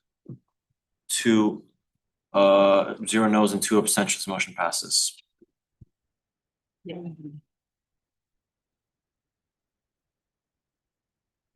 Okay, so we're in a resolution to introduce constitutional amendments or rationalize. Sorry. The Senate size and constituency, referred out of outreach with amendments. Would the chair want to speak first and then the authors? Yeah, the only amendment is changing it from 8 senators at large to 10. And I'll take this moment also to say, I think as an author and senator bringing to the floor the other resolution that's related to this that we were discussing last week, given the election board chair's comments and like while I still believe it's a good idea to have midterm elections, we'll need to have more that goes into it and more preparation and kind of planning for that. So I think we should adopt this resolution, put it on the ballot, and then table indefinitely the other one so that we can hopefully work towards a solution with that in the future. And then, yeah, next year. Authors, Yeah, we just switched 8 to 10. That's it. I also appreciate the author of the honor resolution, their comments. I know this has been a contentious debate, but I think given the circumstances, adopting this tonight would be the best benefit for the Senate moving forward, to reduce the Senate size, considering we only now have 20 senators. just one. As Senator Lucan just said, Elections Board did release a statement last night that was not favorable to my proposed plan to implement midterm elections. Now, while it is my opinion that midterm elections are the best way to franchise the 40% of the student body that right now is paying fees that will be used in the budget this year without having to vote, I also understand that we only have a couple hours left to propose amendments, and I don't want to interfere with the implementation of this other incredibly critical part of the bill I proposed. So I will be supporting this. With that being said, there is a small amendment I would like to make to the enacting clause. I will email that to the IVP right now. Basically, we did this to the reform amendment, my version last week as well. The goal is just to make sure that the parts of the amendment that aren't directly related to the Senate size. So empowering, for example, the first president pro tem to cast a vote when he is presiding. And theoretically, the second, if it ever gets to that, stuff like that gets implemented immediately upon ratification, while everything related to the resizing of the Senate does not become operative until after the end of the 77th, the 77th Senate at the end of next spring. So I'm gonna email that to the chair right now. Two very small, very straightforward amendments. I'm hoping we can open this, amend, close, and then formally adopt. Yeah, you're welcome to send it to me, but it's more important to discuss the spirit amongst yourselves and whether you want to open it and do that, so. If anybody has any questions, would be want to do it, Lucan. I'm in support of that because some of the changes that we make can be implemented next year without an issue, while still allowing for the Senate size reduction to have the time to be implemented. So I'm in favor of it, but I don't also think that it's super crucial, but it does make the changes that in theory we want to make sooner. You sent it? Yes. I think in the meanwhile, it might be smart to open the bill, the resolution. Yeah. Sussman. Before I make a motion, I just request to see the amendment language. Yeah, that's fine. We'll hear it, so, Do you want me to just send it to the whole center? yes. Sure, I can also read it out loud. Motion to add the words, I'm just letting you guys know, be it further enacted by the associated students in the 76, whatever. That the amendments made to sections 2, 4, and 5 of Article 4 of the Constitution shall become operative immediately upon ratification before the final enacting clause. Motion to add the words, the remainder of, after the first instance of the word figure in the final enacting clause. So that might take some gymnastics to get right, but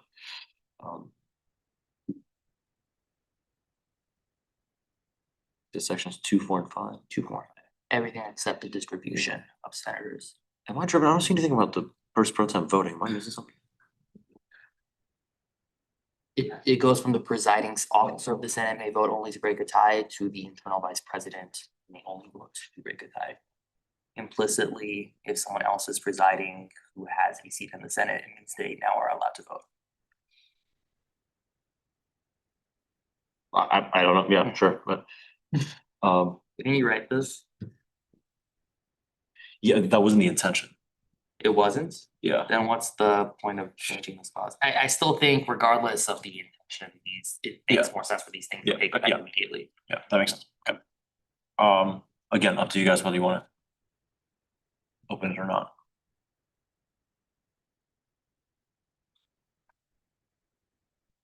Chat.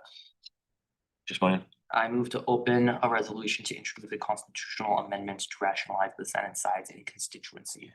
There's been a motion to open this resolution. Is there a second? Luca. Second. In a second, we're now in discussion. What are you doing?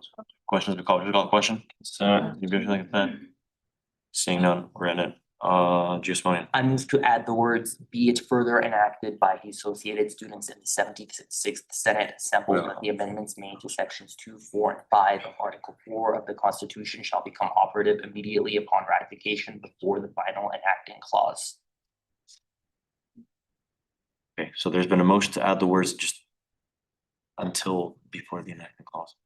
There's been a motion to add the words, be it further enacted by the associated students in the 76th Senate assembled that the amendments made to sections 2, 4, and 5 of Article 4 of the Constitution shall become operative immediately upon ratification before the final enacting clause. So, oh shit, I don't have.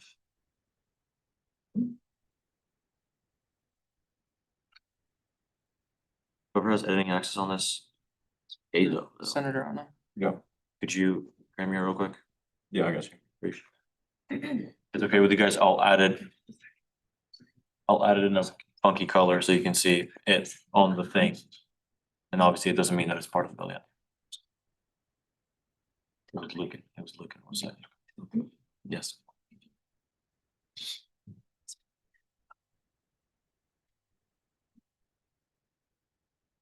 You should have it. Okay.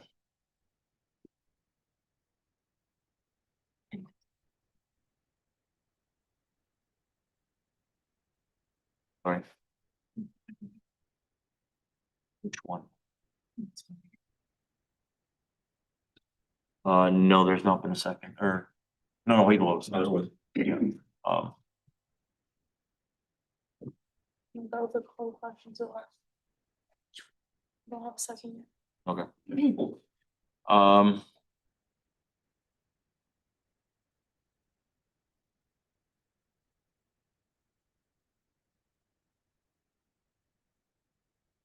I've also added it before the thing so you can see how it would look.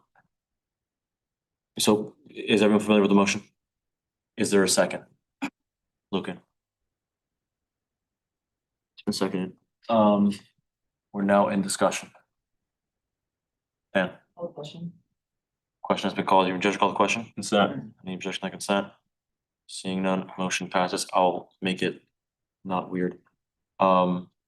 Just money. This is a mistake on my end. I moved to add the word therefore before the word be in the second to last enacting clause, just for the sake of consistency. I'm sorry, I was not following that. I moved to add the word therefore with a comma immediately before the word be in the now second to last enacting clause of the resolution for the sake of consistency. Like here. Yeah. Change, whatever you call it. Yeah, good, yeah.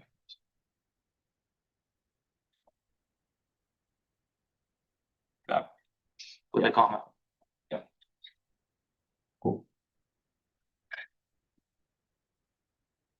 Oh yeah, this should all be, yeah, that's kind of true.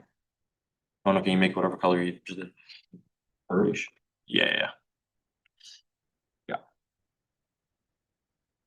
I think there's one left. Yeah, but this needs a type. This was just passed. Oh, you're motioning a separate thing, okay. There's been a motion to add therefore comma, how do you say it? Just, yeah. Is there a second? Sussman? Second. There's been a second, now discussion. Lee, questions, question? Consent. Objection, consent. Seeing none, motion passes, Chief Simonian. I move to add the words the remainder of after the first instance of the word figure in the final enacting There's clause. been a motion to add the word the remainder of after the first instance, the word figure in the final act. Is there a second? Is there a second, Jones? There's been a second, no discussion, Lee? Question, call question? Consent. Objection, consent. Seeing none, motion passes.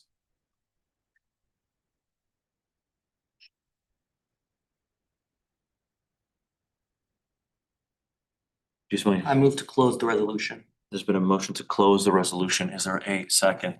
Oh, no, second. Is there a second, no discussion? Sussman? Call the question. Question, call question? Consent. Objection, consent. Seeing none, motion passes. Chief Simonian. I move to adopt the resolution as amended. There's been a motion to adapt the resolution as. Adopt. Yeah. There's been a motion to adopt the resolution as amended. Is there? Is there a second? Oh, no. Second. There's been a second, we're now in discussion. Yeah. Call the The question. question, we call the question? Consent. Should give you a strike there, I'm kidding. Let's move into a leave vote. Motion, what is it, motion 4? Yes. Yeah. Can't make any more mistakes the rest of the meeting. Please get your votes in. Yes.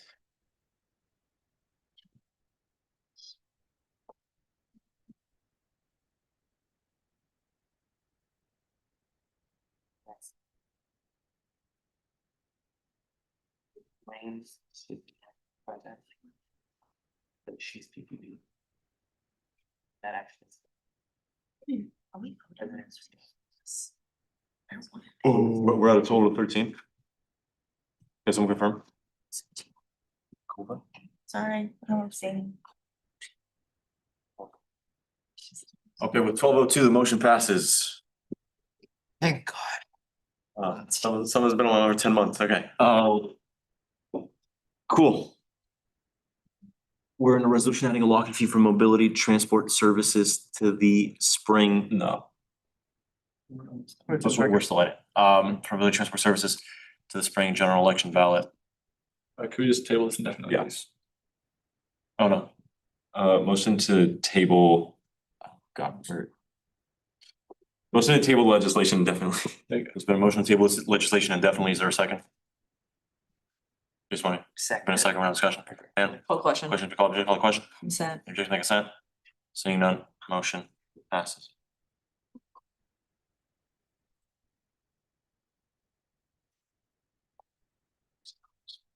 Why is it double? Okay, we're now in the legislative reform amendment of 2026, referred out of advocacy committee with amendments. Chair wants to go first. Yeah, if it's okay with the author, then I think we like the table. So we can get moving along. So, yeah, So, choose mine. While I am still a fervent supporter of the Departmental model and I plan on fighting for it for the remainder of my time in AS. Obviously, we are on a deadline here and I believe it is prudent to this resolution indefinitely for the sake of the association's well-being, but this fight is not over, respectfully. I will be supporting a midterm amendment, a midterm election model for the rest of my time. And I hope to do it in a way that hopefully isn't rushed by the fact that I was sworn in not even 2 months ago. I yield with that being said. Sussman. Motion to indefinitely table the Advocacy Committee Legislative Reform Act of 2026. There's been a motion to indefinitely table the Advocacy Committee's version of the Legislative Reform Amendment Act of 2026. Is there a second? Oh, no. Second. There's been a second discussion. Lee. Oh. Question, would you call the question? Consent. Motion by consent. Lee vote. Motion what? 5, right? Yeah. It's motion. indefinitely too. You don't need a lead vote. No, that's just, Chair's discretion, but we don't have to. yeah, what am I saying? Yeah. Okay, is there objection by consent? Seeing none, motion passes. Maturity W, good job. This is a maturity abundant night, dude. This is phenomenal. Okay, we're now back in the Standing BC Award winners doc. But Loki, are we still have to figure out the unallocated situation before we get into this actually, so. Keep going. Yeah, is that okay with people? Yes. Lucas? How do we know, like, before you guys talk to Michael, is there any way for us to know, aside from literally doing subtraction on a piece of paper every time we pass funding, how much money is in our accounts? I think we kind of had a brief discussion about this the other day. I was kind of told that if I had access to Microy, then I'd be able to know. I have access to Microy, I am not able to know. So I'd kind of like to figure that out, because I think that's important for all of us and the association as a whole. Great question. So I got approached about this in budget cycle discussions by just a student staffer who works in AS admin, who was like, I have beef with you. I was like, what? Yeah, and they were like, you guys don't keep track of Senate unallocated and you're several dozens in the hole. And I was like, what? So I think there was maybe an assumption somewhere in AS admin that we kept track of these, which maybe we should have. I'm just not that mathematically minded. I don't know if anyone on the team is. I think the resolution cannot be, hey, let's just pick this random position and make them keep track of all the motions. It has to be all senators get access to Mike Roy soon, assuming that you all registered for it and all the rest of it. But I think that's definitely something to push for the next term of senators having access to, like day 2. Hope that helps. Did you have something? Yeah, I think once this all blows over, we should just maybe have Michael come in and just explain the situation and maybe give a report. And then one thing that was proposed here, not here, but like just something that was talked about with like the AG and Mr. Carlson himself was we should potentially just have in our standing rules like the remaining budget and unallocated is announced in each meeting before we do anything else like under reports or something. So we can look into that for the future. I think that's something we should probably implement. And yeah, we can definitely discuss this with Michael further, but yeah, for now, we're kind of in napkin budget, so yeah. Sean, so sorry, 1 second. Can you confirm that what's going on the agenda? It seems like it was not reflected that the resolution that was passed, or are we looking at the wrong one? Where it said we adopted it and then tabled it definitely right after. So this should be the other, yeah. Do you see what I mean? It says motion to table indefinitely for the constitutional amendment we passed, the motion prior. So I think we just Delete. just write that. And definitely table, yeah, okay, cool, solved. Cool. Sean, sorry, feel free. Oh, yeah, no problem. I can look up Senate right now. Looking at the accounts, I don't see the things that are pending, so I can't take that into account, so Michael can have a better number with that. But assuming that the honoraria hasn't been paid out for 2 of the 3 quarters, you'll probably be very roughly 35 in the hole. Around there. You said 46. So yeah, so that might be the pending. Yeah, that's the, Yeah. I think there's 11,000 in pending. Because it still shows in the positive right now, so if you looked at it, which be positive, but it's like, once you have honoraria which must be paid out, Yeah. so that's all gonna go away, Yeah. so yeah, that's why it's in the hole.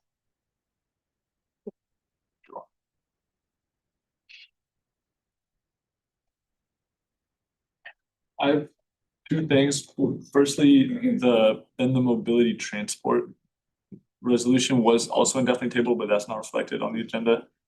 So I don't know what happened to that, but I have a question for Sean.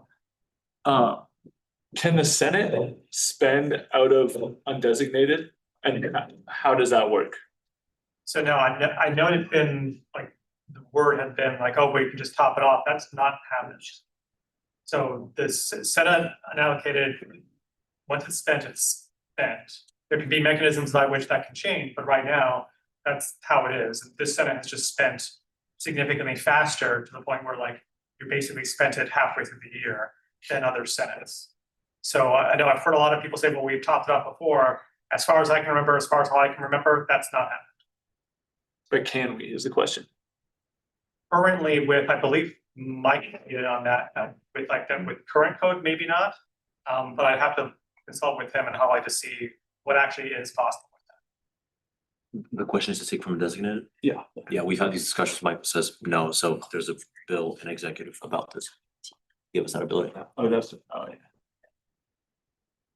If you have ability rather. Oh no. Yeah, so the way forward for now is through our discussion with Michael, we're just gonna move things around. We have a list of different reallocations to do. We talked with the AG, or I talked with the AG assessment also did. And we can go through previous agendas legally and do strikes and changes to, so that we don't have to open and close everything over and over again. But yeah, we're gonna have those prepared for soon.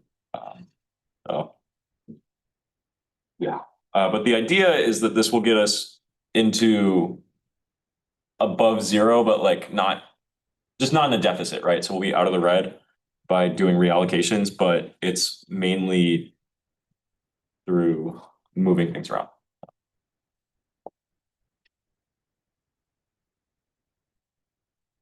Okay, so let's move to the next thing.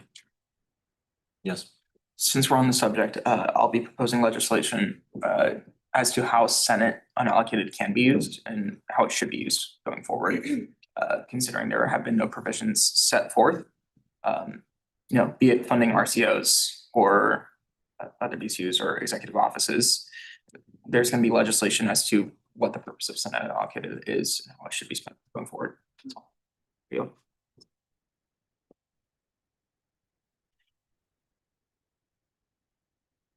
Okay, let's move into a bill to standardize ASUCSB departments and boards and board commissions and units for a liaison committee with amendments. If the chair wants to speak on that. Yeah, again, you guys can see the particular amendment document that is presented towards us as well. We basically added all the particular suggestions that were provided from the authors regarding towards this legislative piece. There might be the potentiality that we might add an additional clause that we discussed in Lazy Committee about the navigation of maybe incorporating Lazy Committee's committee members of having department chairs additionally as well. I just wanted to consult some of the BCU chairs first before adding this potential clause, and they seem indifferent about it. But yeah, same substance. We just added the additional logistical matters towards this. I still think this is a pretty good initiative. We also communicated to the internal bodies as well, to all BCU chairs, if they wanted to reorganize their BCUs into a specific department. And some did, for example, CAB just reorganize themselves. And other than that, the majority of BCUs are kind of either indifferent or, didn't really have any negative thoughts in comparison to this idea. I think it's good to have reorganization for these things, and I'm always in for supporting more centralized structural systems. So I want to congratulate the authors for working on this. If there's any additional amendments or comments and concerns that can be brought up, that is also open, but all of the additional amendments also that were made in Lazy Committee are also made in orange this time as well. So that's about all I have to say as well. Yeah.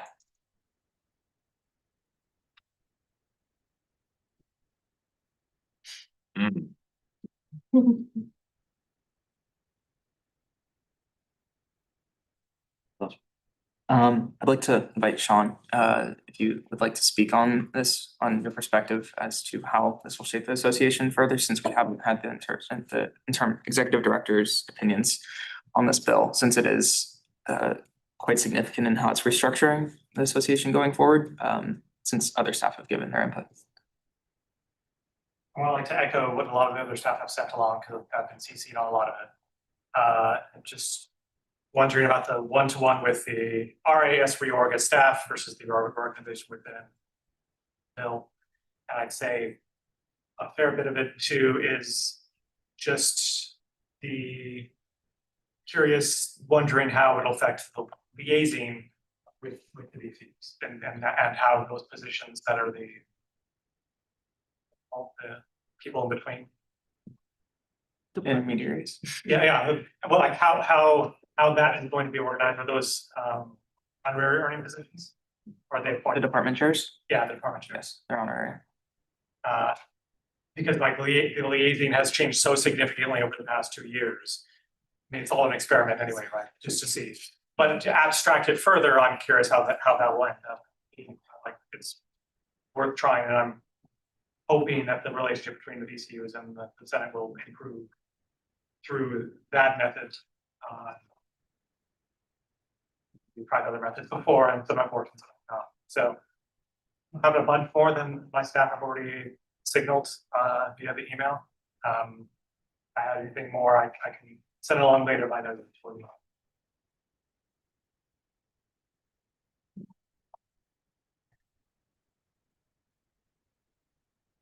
Oh, okay. Yeah, regarding Sean's question, if I may answer, Chair.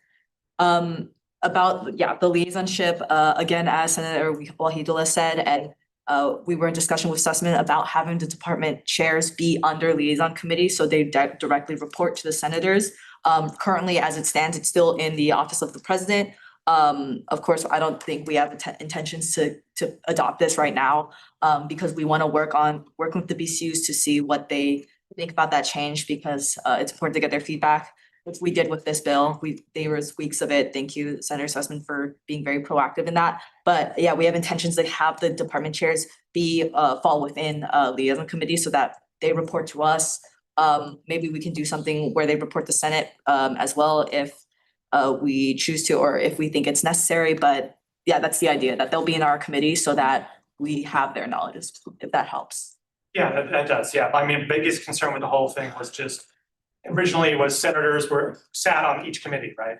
And so there's a one-to-one relationship. And then there's a liaison committee that goes out and seeks things, and then it's a slightly off.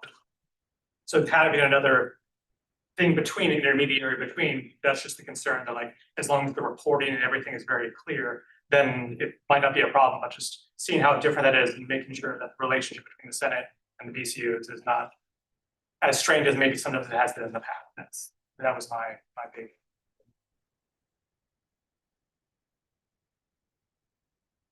Michael. Yeah, I'll just add an additional comment towards and for to answer some of your maybe particular questions, Sean. This is something that we also mentioned about, I said previously earlier regarding towards our own liaison committee changes that Senator Dan already touched on a little bit briefly, that because of the fact we're referring our own legal code changes in particular, depending on the comments and maybe just more extensive discussion with VCUs and other staff in particular, we might see this as a good particular route to not only expand our committee, which is what we're hoping for, to have more BCU engagement. This could be another additional output to kind of make our committee more, I feel like, more structured and more better outreach, I think, to the committees and stuff. And I think having more department chairs could be a potential route towards that too.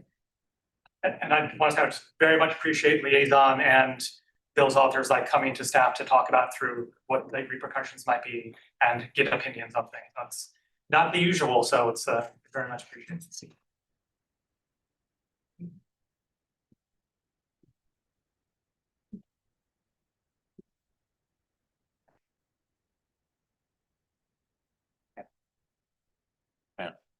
Motion to table a bill to standardize ASU CSB departments and boards, commissions, and units to the next Senate meeting. Wait.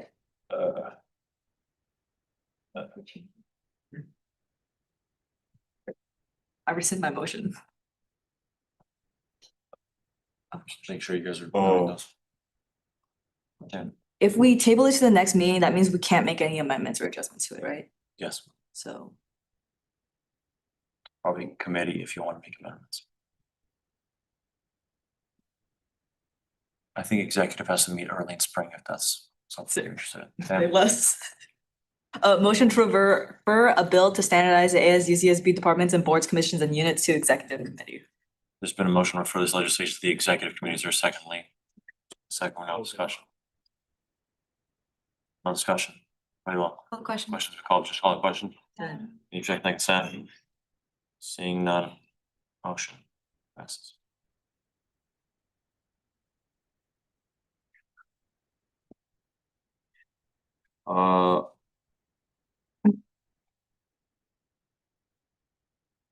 Yes, Motion to allocate the Office of the Attorney General, $1,950 from Senate honoraria to account number 406 honoraria, category 7100. is there a motion to allocate the office of the Attorney General $1,950 from Senate honorary to account 406 honorary category 7100? Is there a second? Dan, Second. a second, now discussion. Has anybody checked the legal code for the Senate honoraria account and whether it can be used for anything but Senate honoraria?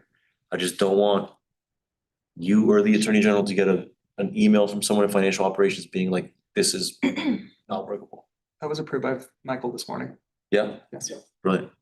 What is- You are now in discussion. Would somebody please like to invite me up for discussion, please? Thank Do you. you have any consent for that? Consent. Okay. I didn't catch what you guys were just speaking about. Is this the first financial motion that you've made tonight? Okay. I have been calling around and doing my own research and stuff and discussing, and what I find is the best advice that I can give you tonight is to, when you are motioning to allocate that, however much money it is. So for example, we have the outreach committee requesting money from Senate unallocated for honoraria and whatnot. And you found that it would be acceptable for Senate honoraria to fund that. And you were planning on doing a motion to fund outreach committee through Senate unallocated.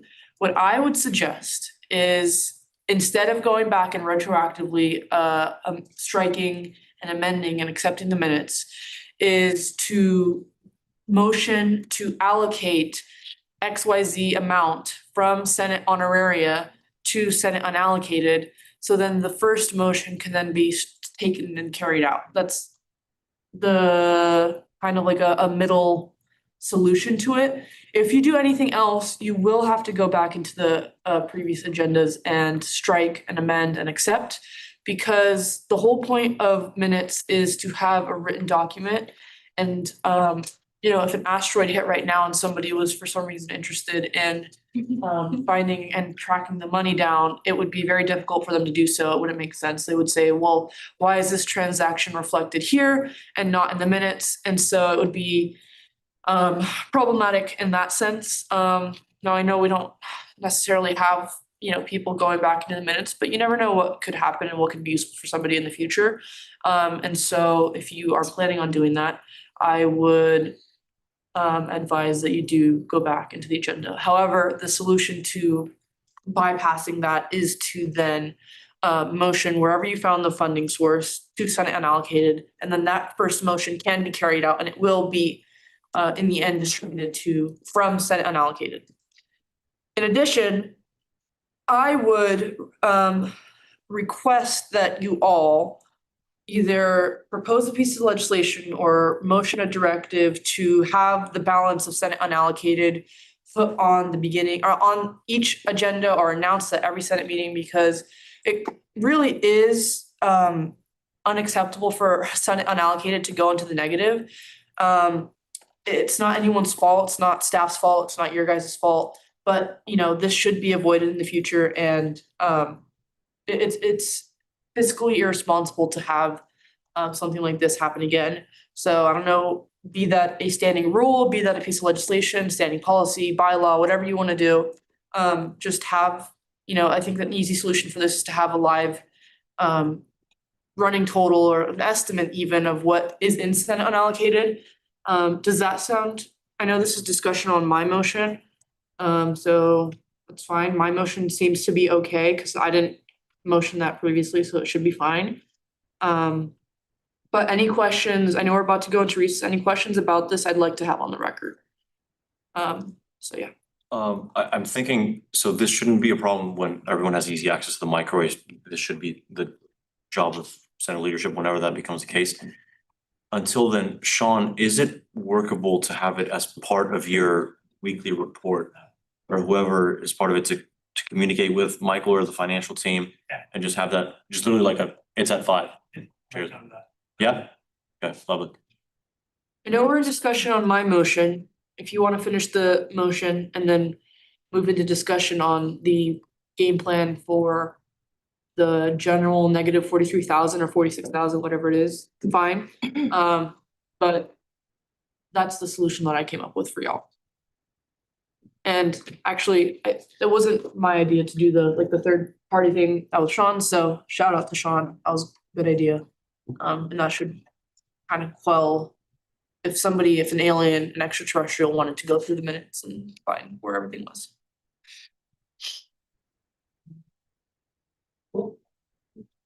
Okay, we have a few minutes till recess, so let's get moving on, please. Oh, point of order, just chair, before, after recess, before we go into any additional action items, we do have some people here who are representatives of public forum that maybe when we get after recess to move back briefly into public forum afterwards. Are you guys willing to wait until after recess? It's 15 minutes. Yeah? Yeah. We appreciate that. Okay, yeah, we're in discussion on this. Right? Mhm.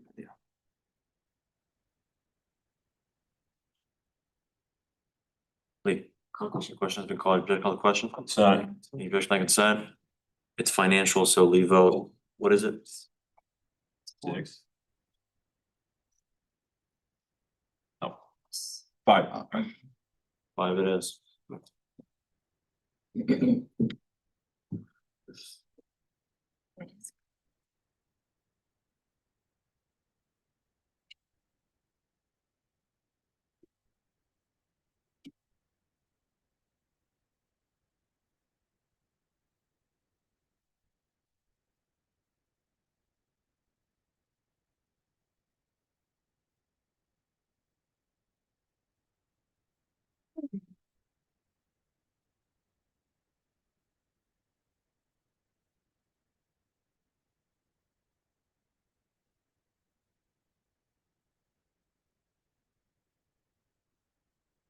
We put some people. Look. Senator Wong. Okay, 10:03 motion passes. Is there any related motion to get rid of right now, or do we go into recess? Yeah. Okay, recess it is. See you in 15 minutes.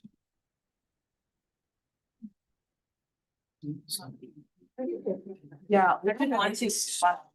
Speaking. The main. Did you get enough votes? Yes, okay, I think it's.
You say yes? Okay,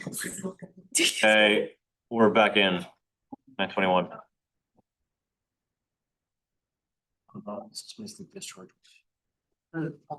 Yeah, we have. Yeah, do we have unanimous consent to move into? Section B, public forum? Okay, you guys feel free to come up. So you have 3 minutes to speak with 3 minutes for Q and A. Please state your name, pronouns, and enunciate, but refrain from yelling. Speculation with the senator's intentions is prohibited may result in you being removed from the ability to speak on the floor. Please note that this meeting is being recorded. You may speak on any issue, whether it's on the agenda or not. Please include a contact word if it'll be graphic. You may only come up once and you may choose not to answer any questions. Do you agree? Yes. Yes, Is 3 minutes enough or would you like that added? yeah, it's just introductions. You can go to the podium if you want, it's fine either way. Okay, 3 minutes starting now. Feel free. Hi, my name is Alex. I'm Jasmine. I'm the Commissioner of Sustainability on ASG at SBCC. And I'm SBCC's Isla Vista representative, and we just wanted to thank you guys so much for agreeing to work with us. And then if you guys have any future work, I guess you can absolutely send it our way, but we just wanted to introduce ourselves for any future references, for any collaborations. Thank you. Thanks. Very cool. Good. Would you guys want to answer any questions if senators have any? You guys have any? Sure. Thank you guys so much for coming. I'm stoked that we're beginning this partnership. I was wondering, is there any projects that SBCC would like collaboration on, or any issues that you guys are tackling the remainder of this year that you'd like support? Yeah, absolutely. So, like I said, I'm the Isla Vista representative, so I do a lot of stuff with IV in general. And I know a few issues that did come up was with Soultopia or the Spring Music Festival. We've been working a lot with that. So if we could get your guys' opinion on maybe not collaborating, but just kind of working together and figuring out what we want to encourage and push to our students, that would be very, very helpful. And then as well as I know when I was, I guess, kind of almost interviewing students or asking them what they want to see most in Isla Vista, they were saying street cleanups, thus this plan. But those are kind of the two things that primarily come to mind right now. Thank you. The only thing I have to note on that is we are doing a sustainability Earth Day event soon, obviously more near April, but obviously if anyone wants to work with us on that, we're super open. I've been in contact with the UCSB Environmental Coalition, and I know they're interested in it, but anyone is welcome. Can I get you guys' full name, please? My name's Jasmine Messina, How to spell the last name? Messina. And then I'm Alexandra Raphael, Raphael. R-A. Phael. Any other questions, senators? This is a really cool start. Thank you guys for coming. Thank you, Paul. Thank you. It's nothing else for public forum, right? Right, let's move back into section H action items, like cool people. Yeah. You like consent for that? Consent.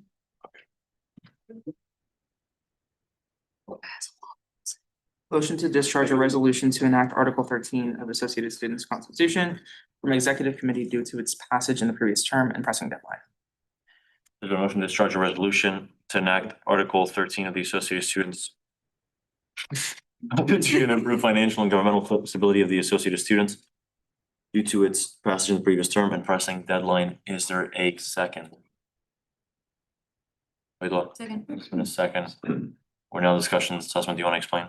Yeah, so this was tabled to XCOM, I believe, last week. And this was authored by Senator Ming-Zhu Zha in the 75th Senate. Essentially, this is just proposing a new article of the Constitution, which would be up for the student body vote. And all it's doing is ensuring that every 4 years, if there's a new board, commission, or unit proposed to the Senate, they go through a reauthorization process. And that's pretty much it. It's to ensure financial stability, and that's all it does. It does grandfather in previous boards, commissions, and units, so they won't have to go through that process. Again, it's simply for just new boards, BCUs that do come to Senate. That's all. I yield.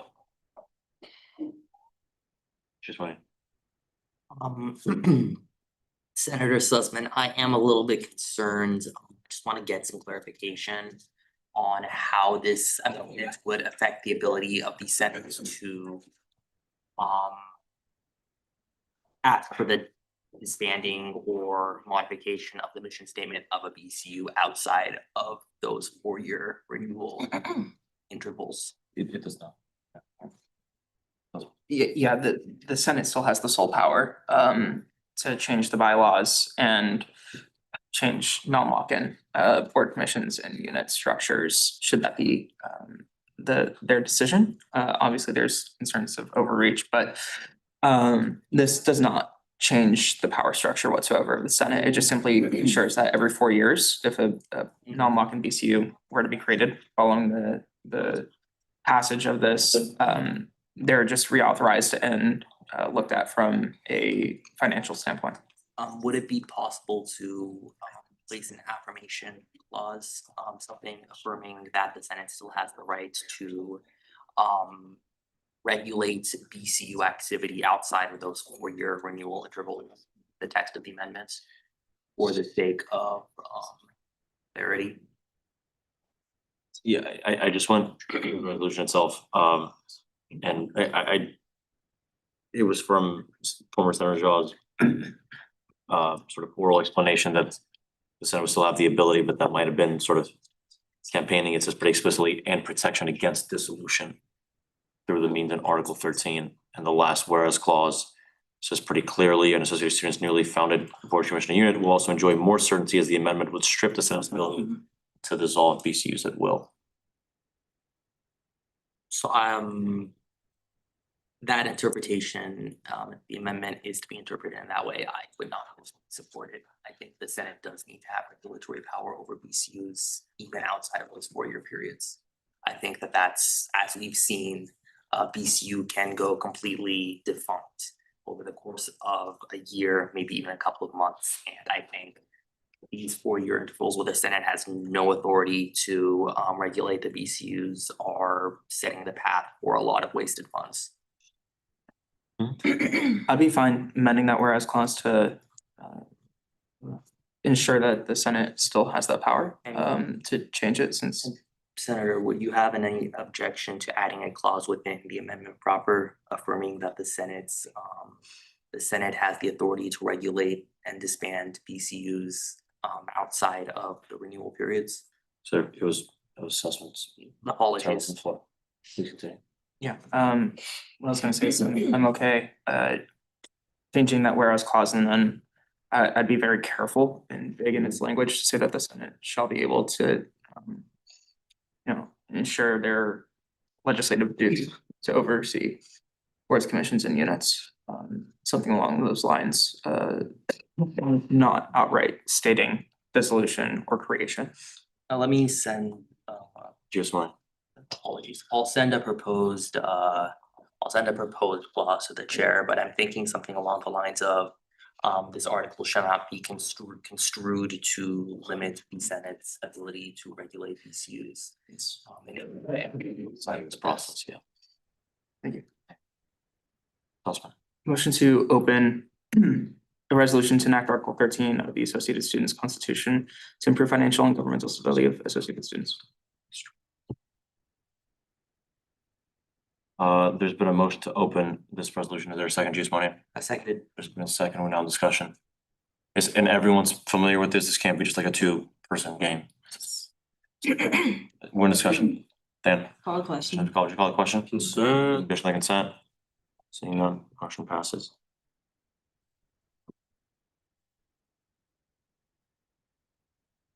Julian? Motion to strike the words whereas an associated student from newly founded board, commission, or unit would also enjoy more certainty, and the amendment would strip the Senate's ability to dissolve BCUs at will from the resolution. There's been a motion to strike the last whereas clause. Is there a second?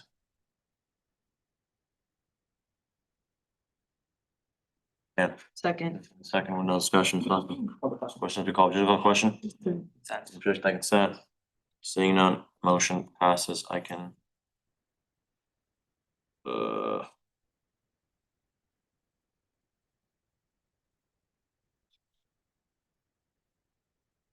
I got it. There you go.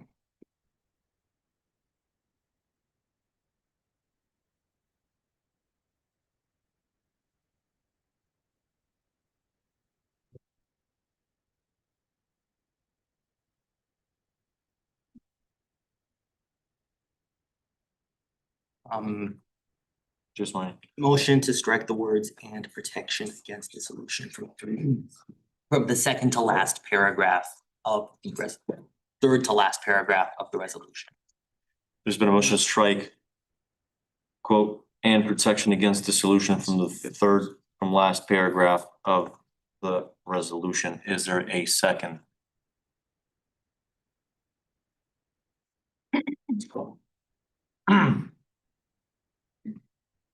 Jones. Second. There's been a second. We're now in discussion. Sussman. Public question. Questions, been called. Did you call the question? Consent. Any objection, consent? Seeing none, motion passes. Sussman, can you do that? However you do that.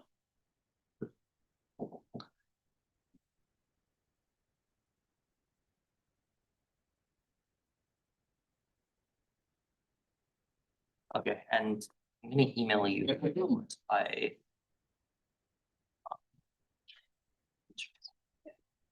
Um,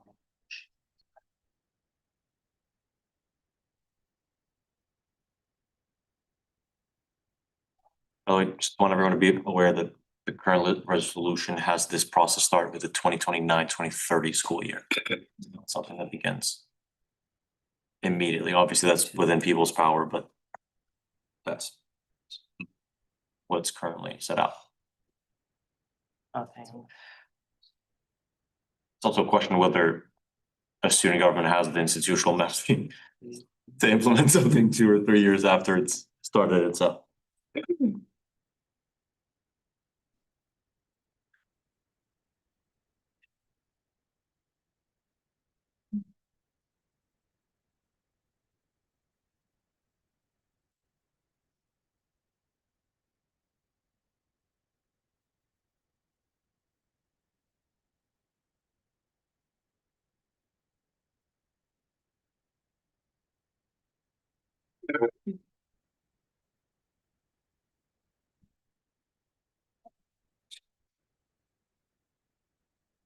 You guys want to do that one? Yeah. Just control of 2029.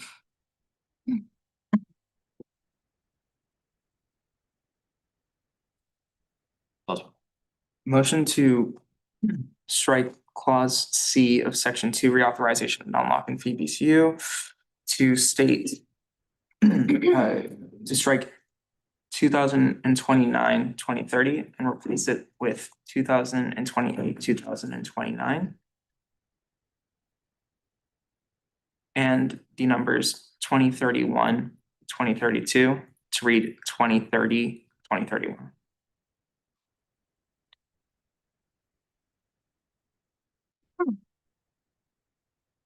No. Not yet. So there's been a motion to strike clause C of section 2 from, you know, the sections of that from 2028, 2029, I'm sorry. 2029, 2030 to 2028, 2029, and from 2031, 2032 to 2030, 2031. Is that correct? That's correct. Okay, I sent my proposed motion to you, Chair. Is there a second on this, the years one, Dan? Second. There's been a second one now in discussion. Wait, what? Another question. Question has been called. Just call the question. Any objection to consent? Seeing none, motion passes. Shit. So can I deal with this one first? Not this one, as in like, yeah. Is there any way we can add an amendment, or what do we think about adding an amendment that assigns a particular person to remind the association about the reauthorization? Like maybe the CEC chair has, it's like under their duty, or really anyone. It's just an open discussion. Wondering what you guys think. Thank you.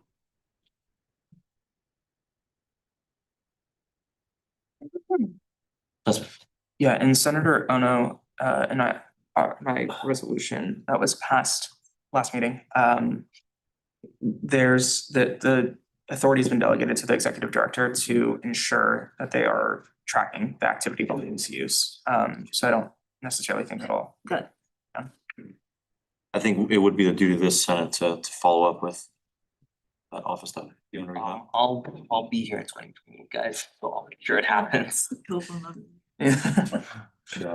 Yes.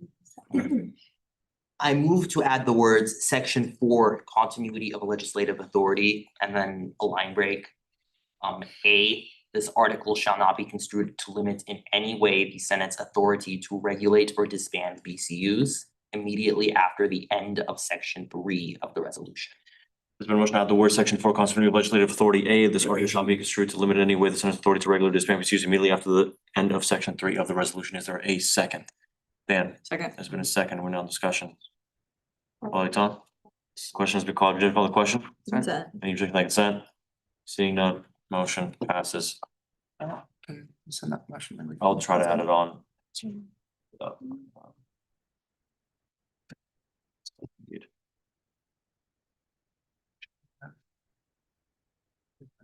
Audience as well. Pardon? There are members in the audience. On this? No, just. Oh.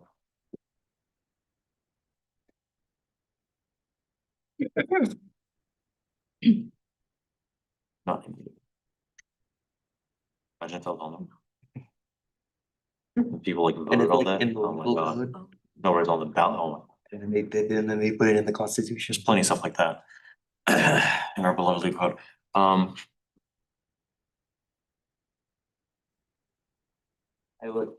would all caps the. Sorry, oh no. Does anyone have access to the president's budget request? I'm going through right now and I can't find it. What? Is this related? No, I just really need it. We can like get the money. Do you have her number?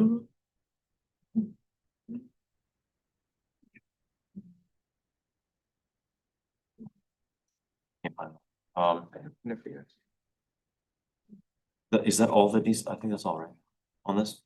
And you gotta get rid of the last quote too. Like the little quotation mark at the end.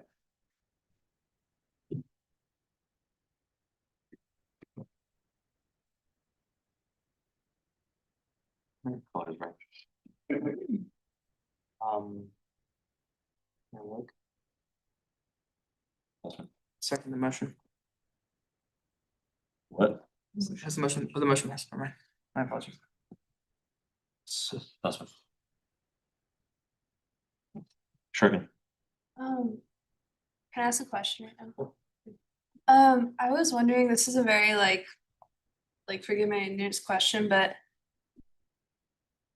in the legal code, is there language that says like specifically regulate or disband? I'm just a little bit concerned because we got into some like issues a couple weeks ago and we did some language that was like pretty regulation heavy regarding BCUs, so I just want to make sure like we're not creating issues down the road. But if that's already like in the legal code, then obviously there's no issue, but I was just wondering. two things that are sure can. First off, this is an amendment to the Constitution, so it supersedes any current anything that's presently in the legal code. The Constitution is the highest law of the association, of course. But also, I wrote it specifically in a non-positive way. It's specifically written in a way that does not give the Senate extra power. It just says we're not taking away power from the Senate. So it's implicitly saying that we're not giving the Senate any more power, but we're definitely not taking it. Well, we are giving the Senate more power through the rest of the article. And this is just explicitly saying nothing should be construed to take away any sort of power from the Senate.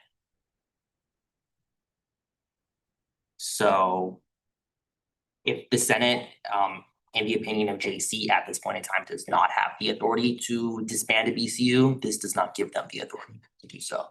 It just says if they do, then this doesn't take that authority away. Okay, could I do a follow-up? When the BCU, let's say it's not reauthorized, like what happens? Cause I don't know if it's enumerated in the.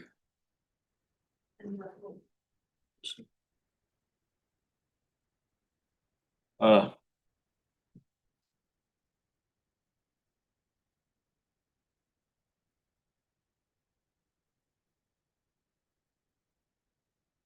I think, I'm trying to find the exact language, but it's essentially tied in with the budget process, meaning if it's dissolved.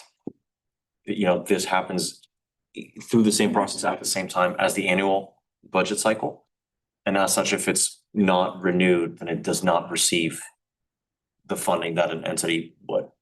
So it seems like it would both dissolve as an entity and also not receive a budget at the same time. Is I think the understanding of the Senate when I first passed this.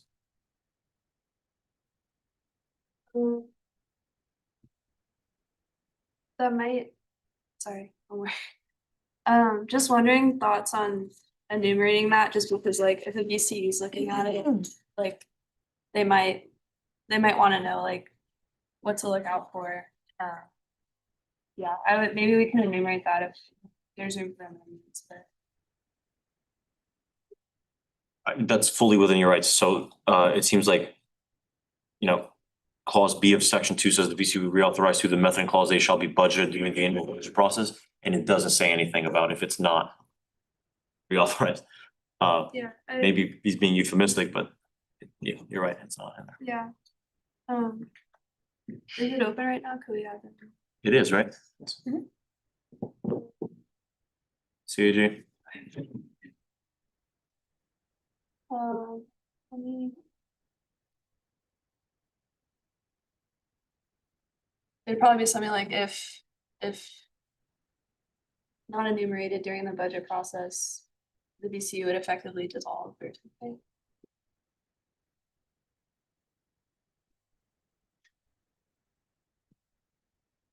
Trigger.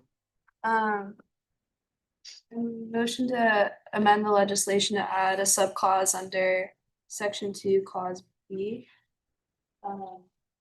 Saying if the BCU is not reauthorized during the budget process, it is essentially dissolved.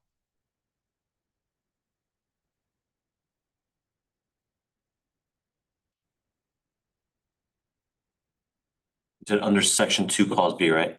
Yes. You said if, one more time, sorry? If the BCU is not reauthorized during the annual budget process, it is effectively dissolved.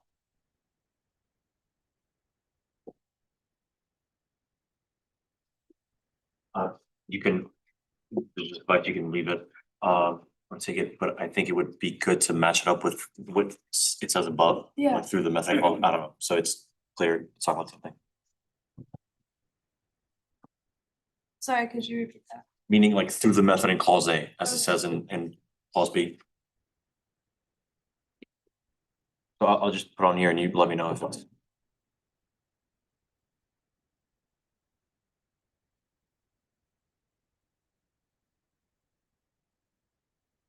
Are you typing on it right now? Sorry. It's on the motion. And obviously I can revert back to what you said. If you'd like.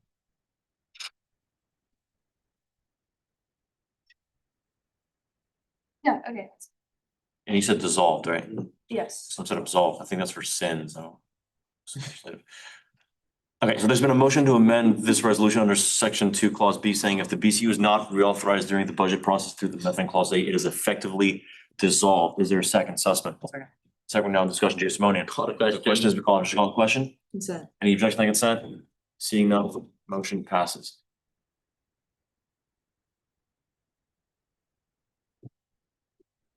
Actually, we're still, we're fine. Okay, we're still in this, it's still open. I think this has been a really productive discussion. This is good. I mean, obviously, if you have other things, feel free. Sussman, Motion to close the resolution. there's been a motion to close this resolution. Is there a second, Jay Simonian? Seconded. There's been a second, no discussion. No questions, call the question. Any objection to consent? Seeing none, motion passes. So you guys do. If to adopt it. Like with what money?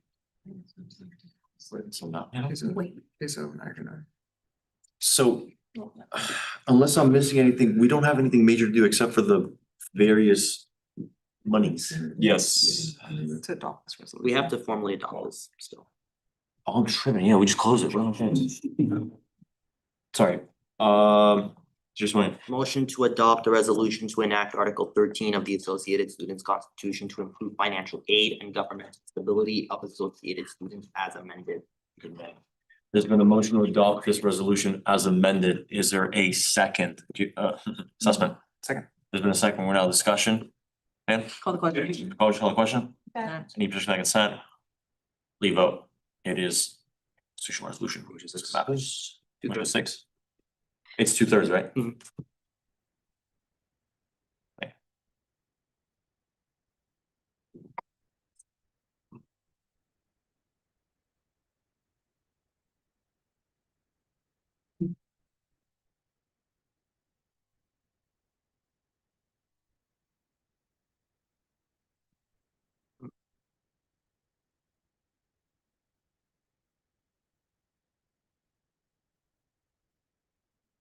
I think we're missing one.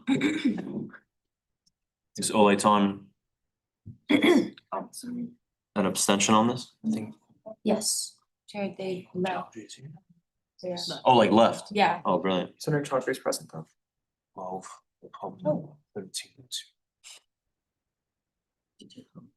Wait, Senator Chaudhry here? Yes. On Zoom. Senator Chaudhry, what's your vote on this? It's yes, it's on. Oh, the okay. sheet. Vote. Yeah, I voted yes. Abstain. So we're. Right. Or including, right, yeah. Okay, 1301, motion passes. I will let Ming Jun know. Senator Sussman, is it okay if we leave it up with you to make sure the elections board has received all the resolutions needed? Yes. Appreciate that. Question on that. Yeah. Do we know if within the lock-in fees, or do we even know this in general, what lock-in fees are paying the staff's BCU within that lock-in fee amount, for example, in Pardall Center, which is 100%? And is that information going to be on the ballot? I'm sorry, could rephrase it? Yeah. Regarding all of these lock-in fees and their languages when they're up for reaffirmation for the ballot, on the ballot, does it say within the lock-in fee that the money also goes into paying the specific BCU staff salaries, for example, with Pardall Center? And is that information we even know? Okay, I'll try to answer part of that. I would welcome any staff who might be able to fill that in. So my understanding is that every lock-in gives a 13% surcharge to pay for its staff. That was something implemented by the last Senate because the budget or how much we spend for staff salaries far exceeded what the relevant budget was capable of handling. Whether that's currently included, you would have to ask the elections board how that's featured, if at all. And if not, the compliance office is able to add them onto column statements, but it seems like that vital of it, like just objective information doesn't necessarily have to be on a column statement. It seems like there should be some other means. So if either Sean or Holly has an answer, I'd welcome it. Okay, Holly. Oh, Sean, did you want me to start? Yeah, go for it. Okay. So this has actually been a sort of heavily debated topic between different leadership and the staff within UCOP. I can give you my personal perspective is that I don't think that student lock-ins should go to fund 100% of staff salaries. I could see an argument where a reasonable portion there can be a contribution with the consent of the students if there is a situation where having a specific program, right? Like the LRC, the students wanted to fund legal services. And so I could see in instances like that. It's my personal opinion that we seek to reduce the amount of contribution that lock-in BCUs provide to staff salaries, and that can be a separate fund out of just our staff salary. Of course, I'm not the decision maker, but like I said, I'll just offer the opinion. And in terms of the 13%. Part of that is new this year, so that hasn't happened in previous years. Last year, I think there was a smaller amount, maybe 3%, that lock-in BCUs contributed to the salary of their advisor, or it was split in some cases if advisors advise multiple. So that has increased this year, and that I believe was a decision that was made in consultation with the finance committee and Michael. Maybe it was also a consultation at the division level. I will share also that the division and UCOP really would prefer for actually more staff salaries to come out of the BCU lock-in. So my opinion seems to be an unpopular one, and that's fine. But the end goal ultimately is to, I believe, reduce the contribution that's been made. That was part of our argument for a base fee increase, so that there would not have to be continued funding taken from lock-in BCUs, and there would be more funding to be available for executive offices, for non-lock-in BCUs, and all of that. But the 13% is new this year to address this particular fiscal year's budget, or I guess this incoming one. But last year was the first year that there was any contribution at all outside of the previous agreements. Like I said, LRC is one example that I'm thinking of. They've paid the salary of the attorneys that provide the legal services. So aside from those other one-off cases, the 13% is new this year. And Sean, I don't know if there's anything you want to add, but. Yeah, and the ballot language for some of the lock-in, some of them are explicit about staff, some are just support. None of them enumerate percentages though. And the reaffirmation language is just the amount, period, without that additional information. To look back at the original language that when they originally passed. Although we're looking to maybe change that with, I'll talk to the election board about whether or not we want to have the original language or some additional language about like what this board or committee does. So that it's a little more educational when you're on the ballot, which is what CEC does, by the way. CEC has the like yes, no, abstain, but they also have like a paragraph of text about what they've done in the past year and like what they support and that kind of thing in the programs. So we haven't done that for reaffirmation historically.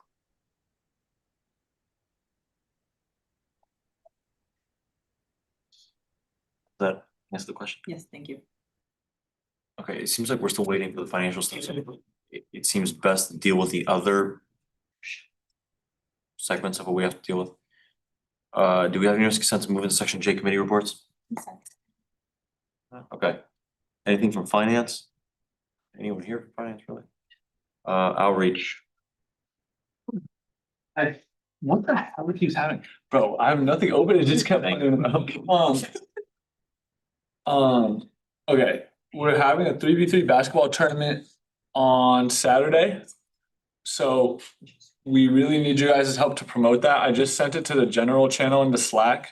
So if you guys can send that to groups, friends, that would be very helpful. And at that event, we're asking BCUs to come table. And so also if you like liaison, if you guys want to communicate that to BCUs, that would be super helpful. And additionally, if you guys would like to come and like support, it's from 11 to 2 on Saturday. And we're just going to be promoting AS, playing basketball, and there's some prizes for the league team. So it should be fun. Other than that, we will probably need some funding for the living condition study soon. We're looking to get it from IVTU or EVPLA or other means, but just want to put that on you guys' radar that process has taken a little longer than expected to get going, just because we're trying to make sure it's a statistically significant like sample that we're taking. And so we want to get it right.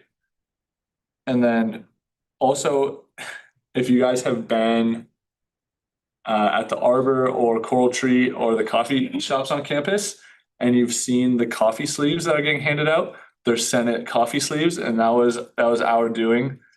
And so yeah, check those out because that's pretty cool.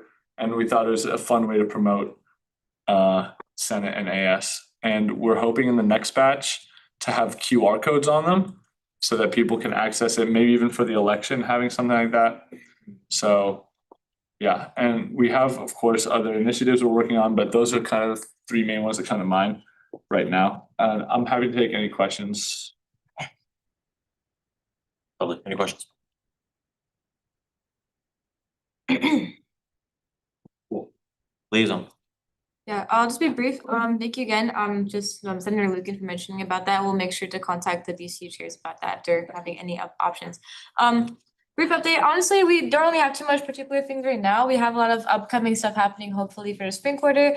I guess quick updates, Senator Fan can talk about more. We recently, as you guys see on the agenda, hired now 3 new representatives or voting members into our committee. Looking forward to seeing them working with us and having more activity. I'm really excited about that. 2, we're looking forward now that we've kind of figured out a really good fundamental structure as we communicate before. We've now finalized allocating funds and approved it to now starting in the spring quarter, hopefully around week 2, week 3, potentially in the beginning of spring quarter to start our first monthly mixers from Laser Committee. So if you guys are affiliated with any BCUs, please reach out to maybe as liaisonships, reach out to your BCUs in particular to let them know like, hey, we're doing these fund mixers between like staff, senators, BCs to kind of have opportunities to start on a monthly basis working more together. So that's our big update. Other than that, our legislation's on there to update our legal code, omnibus bill, a lot of good stuff has been happening, so it seems pretty good so far, I'd say. So, yeah.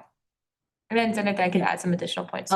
Thank you, Chair. As with just a reminder to everyone in reference to Senator Wahidulah's BCU matchmaking template, that is real, as in that is your BCU, whatever is assigned to you. So if you guys could start working on who you guys picked, if there are issues with that BCU, maybe not wanting that senator, or you guys, or maybe a specific person in general, just please reach out to us, but please start doing that because it is very hard to get a hold of all of 44 of them. Yeah, actually, an additional point as well, that if you do meet your BCUs, try to at least do that like at least once a quarter as a particular reminder.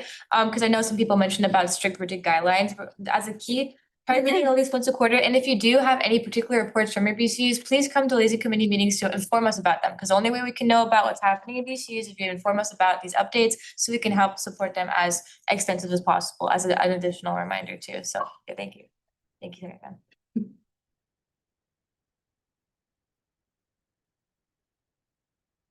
Public, any questions?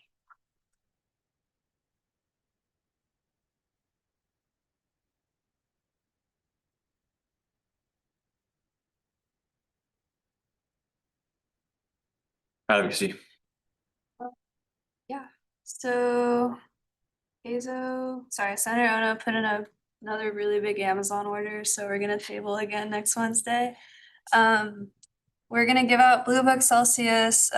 We got some feedback on the personal alarms. People really like the pink ones, so make sure to order the pink ones, and the blue ones as well.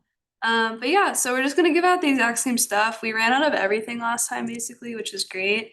I estimate that we probably served, we're gonna keep a tally next time, but I estimate that we served around like 100 student, 150, which is really cool. So that's awesome. Also, one of our staffers is working on doing a blood drive with Red Cross in the spring. We've been having some trouble with USEN, so it'll probably be like in May, unfortunately. I wish it wasn't that late, but I think that'll still be really cool. Yeah, we'll have our last meeting on Friday, so we'd love to see y'all. Especially because we got some legislation, which I'm really excited about. So if Senator Heedler or Senator Manakova want to come and list any amendments, that would be great. But yeah.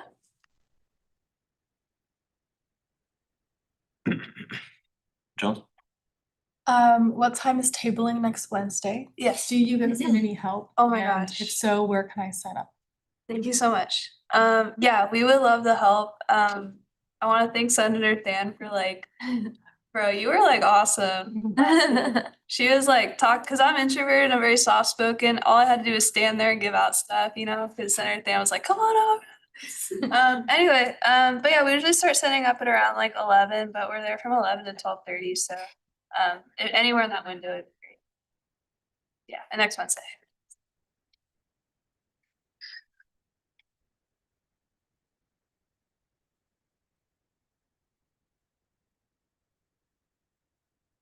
Okay, any other questions? Thank you, advocacy. You don't know anything to add? Tabling and all that? That's all about tabling. Oh, sweet. Yeah, tabling was great. We'll be out there next week, as Erica just said.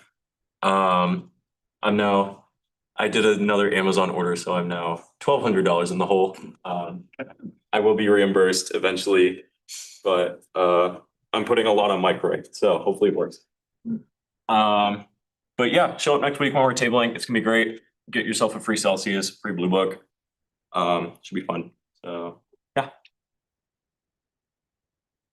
Got it. Okay, project and summer committees. Thank you. We've had 2 meetings of the temporary safety committee, and they've been extremely informative so far. We've spoken with UCPD about a couple main issues, mainly person-on-person crimes or violent crimes, which is what kind of drove us to create the temporary committee in the first place.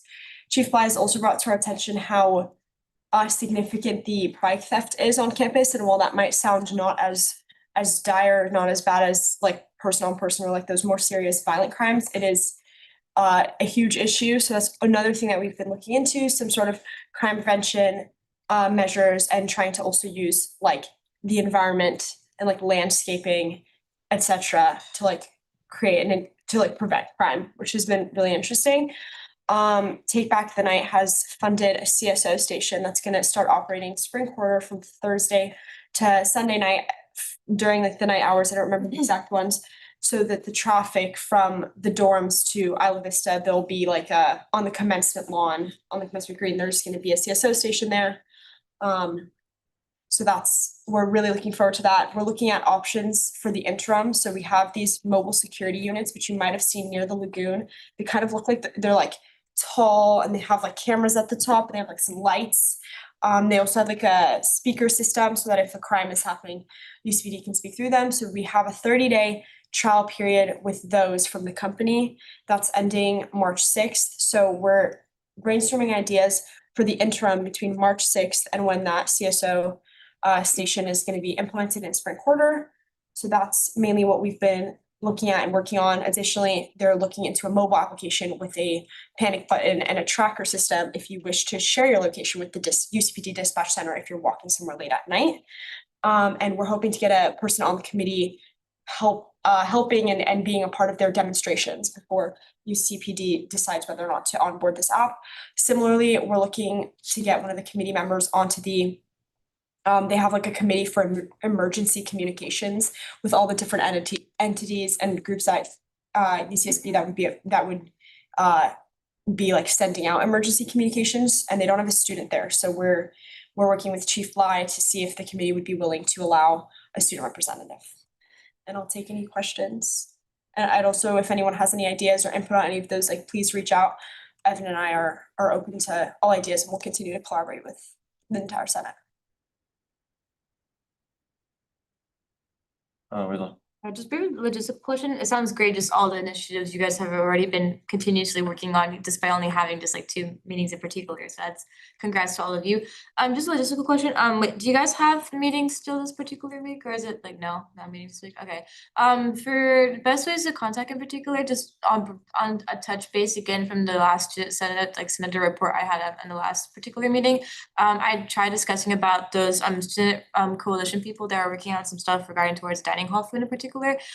They wanted to come to your meeting, because some of them are from vulnerable populations in particular, so they were not feeling comfortable to share their own contacts in particular. Is there just any way that would you be willing that I can just simply figure out some way to send your meeting times, or just wait it to them vice versa to attend safely and stuff? Or Absolutely. We hope to find a more regular meeting time for next quarter. It was kind of rough with scheduling, because by the time we were able to start meeting, there was like around 3 or 4 weeks left. So we tried to meet as much as we could. But once we have a more regular meeting time, of course, they're welcome. You can also email me, and if they would like to remain anonymous and they prefer to speak to you, or they feel more comfortable speaking through you, then that's also an option. And I will say that we in our committee, we've been seriously considering populations on this campus who are more vulnerable. That has been a part of the discussion. It's not something that we take lightly, and it's not something that we're ignoring. But I would appreciate a perspective from those students who are worried. So please reach out to me, email, and I'll make sure that we have a time that those students come and speak to us if they wish. that's good. Thank you.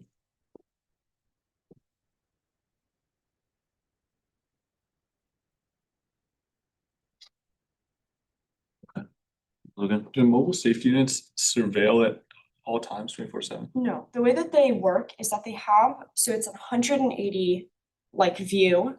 And they store the footage for 30 days. They're not surveilled 24/7. The way that it works is that if it detects a human within the range that the camera's in for, it depends on the specific MSU, but for usually around 20 to 30 seconds, some of them are longer, it's more like 60 seconds, then it'll set off like an alert for loitering.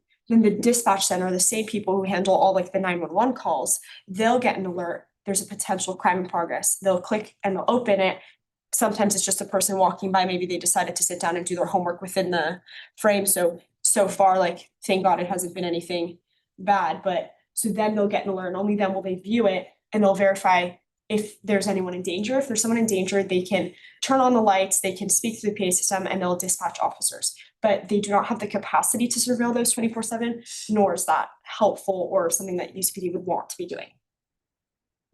So what if a student was walking back with their friend smoking? And they stood there in front of the cameras and got an alert and it went to the dispatch? What would happen? So Senator Reese and UCPD and myself will be releasing a statement on Monday as to how those crimes are tracked, which is essentially if you're not committing a violent crime, you won't be, charged or there's no oversight from UCPD to do that, and that's within their statements or their policies, and we're gonna reference those exact policies in that statement on Monday. So it would be impossible then for them to use it, or for any, like, if for that footage to ever be used in any kind of prosecution? Is that correct to say? They would not use that in any sort of prosecution, barring it being connected to an incident of a person-on-person crime. So if they have someone on camera drinking and then they're allegedly that person went and harmed another human being, that's the only situation, not the only, but that is like the main limitation to that. So like other than that, if it's just recreational drug use or other sort of like miscellaneous drug use, it would not be, the cameras would not be used for that. I just wanted.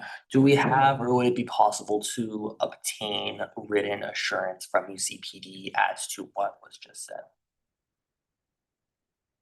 Yeah, Evan and I are working on a statement where we are gonna have UCPD like jointly, like they're gonna sign off on that. And also Evan and I are gonna look into their own code and their own, like, I don't necessarily, their own codes and see and pull from that, because for example, they don't like work with or give, or they don't work with like immigration agencies. So like that's another thing. It's not something that we would have to like push for to be like, you can't give this footage to any federal agencies. That's something that's already like within their own codes. So we're gonna look at their own codes and also add some sort of additions onto that. And we have assurance from UCPD that they're gonna accommodate that.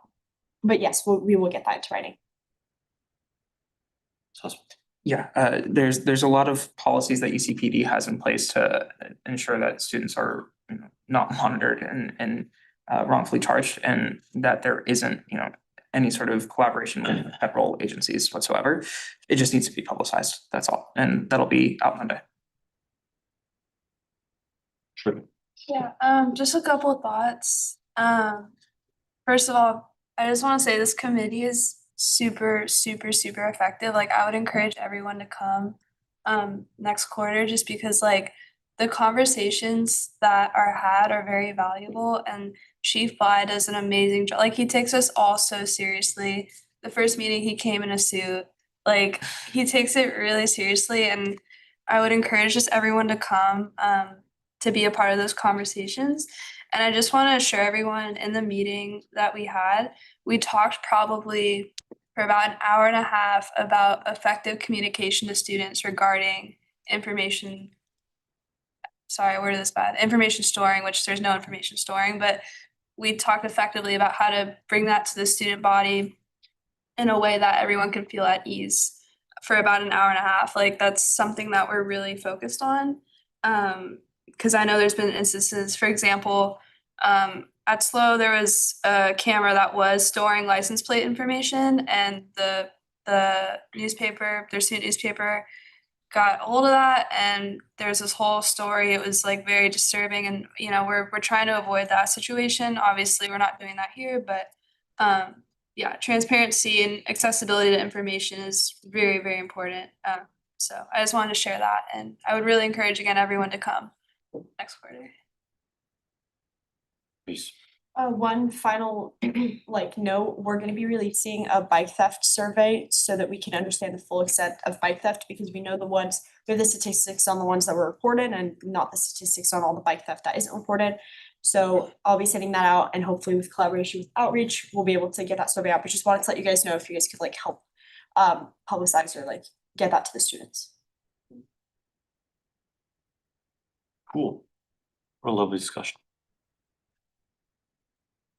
All right, move into minutes and allocations. Does Dan have any revelations or are we? No. Like you have like a Panama Papers type thing every now and then. She's fine. I move to strike from minutes and allocations the appointment of CJ Toledo as senator voting member to the liaison committee.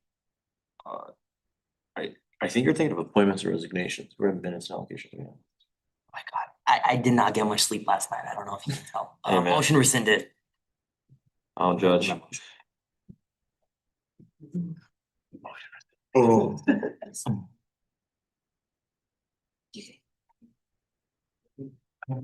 I'm trying to still minutes allocations. So Motion to bundle and approve all minutes and allocations. it's been pushed to bundle and approve all minutes and allocations. Is there a second? Wayla, Second. there's been a second, no discussion, Wayne. Call the question, any objection, by consent? Seeing none, motion passes.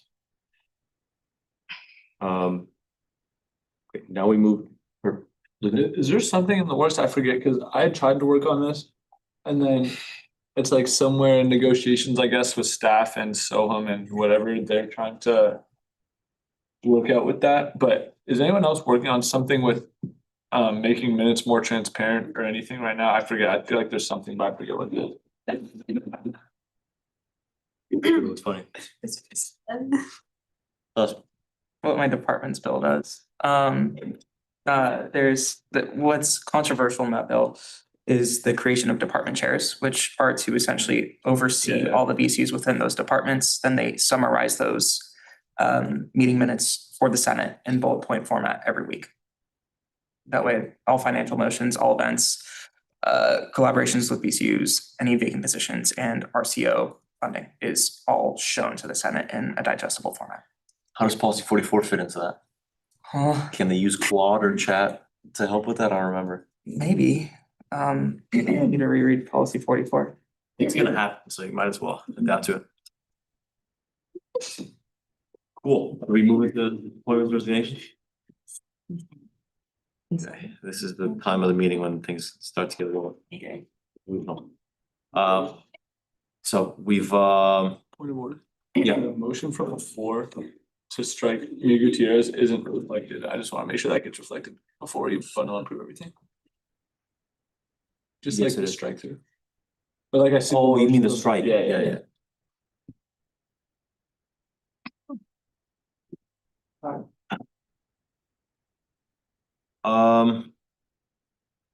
Yeah, so that one's passed. So much passed. Sure. Yes. Can we go into action items so we can go through with the financial motions that need to be passed? We all have them ready. Yeah, let's just finish this, I think. I'm very impressed though. Look at. How were the center voting members for the executive committee selected? So that's as all standing committee appointments, that's appointed by the IVP. The idea behind that is not explicitly set out in standing rules. The idea behind that is essentially trying to rotate among senators who are showing some kind of active involvement. Try to do it every quarter. That's mostly been the case. So in winter quarter, there was a replacement from fall. The idea is to do the same thing for spring. So it's for now it's Senators Lee and Reese who are proposed to be on the committee, who have both shown active engagement and interest in one way or another. I can detail that if need be, but it feels kind of awkward to raise people in front of the Senate board.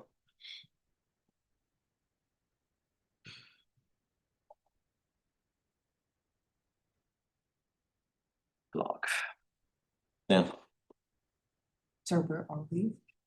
where appointments and resignation? Okay, motion to strike CJ Toledo as senator voting member from the liaison committee. There's been a motion to strike C.J. Toledo as a senator voting member of the liaison committee. Is there a second? Giusimonian? Second. There's been a second, no discussion. Lee? Call question. Questions, call a question? Consent, any objection by consent? Seeing none, motion passes. This, Yeah. this might be out of order, but the judicial council just sent the advisory opinion regarding this exact thing. They only answered Answer it. the first two questions though, so we don't know if this is the next. Councilman, would you like to summarize? I'm not. I like how Sinu moved out of the way, like the C's party, please, do speak now.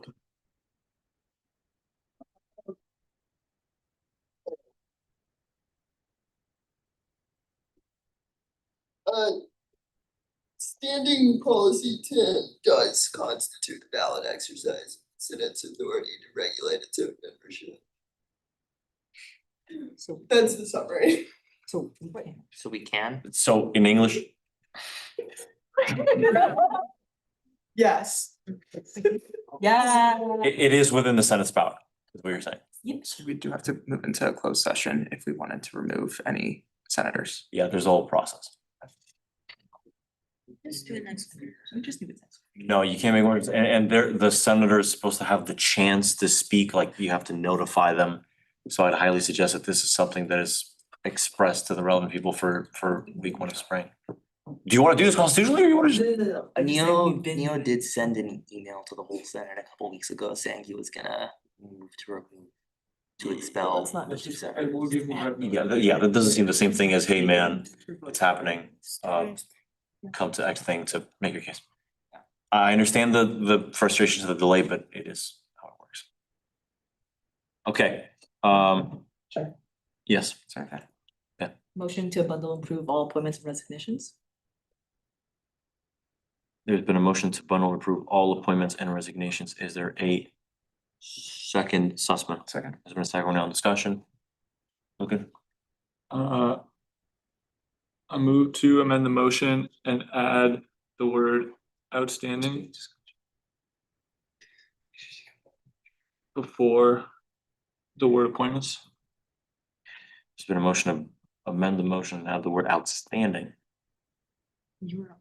before the word appointments. Outstanding meaning not excellent, the ones which are, yeah. Is there a second? Sussman, Second. there's been a second, we're now in discussion. Reese, question has been called, just call a question. That. Any just like consent, seeing none, motion passes. They are outstanding, but. Okay, we're moving back to what? It's the previous motion. We call the question. We're in discussion on the previous motion. Oh, right. Oh, yeah, we don't like. Jones? The question has been called, we call the question? Just like consent, seeing none, the outstanding appointments. Yes. Do we have any consent with section H action items? That. All right. Dude, we might get out here early. No, we're not. Early, what am I talking about, bro? Oh my God, if only you could see the suggested. Sure. Yes. Okay, so before we go into these motions, essentially all of them have been approved by Michael, so as you guys know, $46,000 in deficit for Senate unallocated. What we're gonna be doing is pulling from the leadership account, which has 110,000. And then we're going to be pulling from Senate honoraria, as we know. We have plenty of senators who are not present or have not filled the Senate. There's a lot of leftover in Senate honoraria that will be going to these other accounts, which would otherwise go unspent. So that is the TLDR of what we are about to do.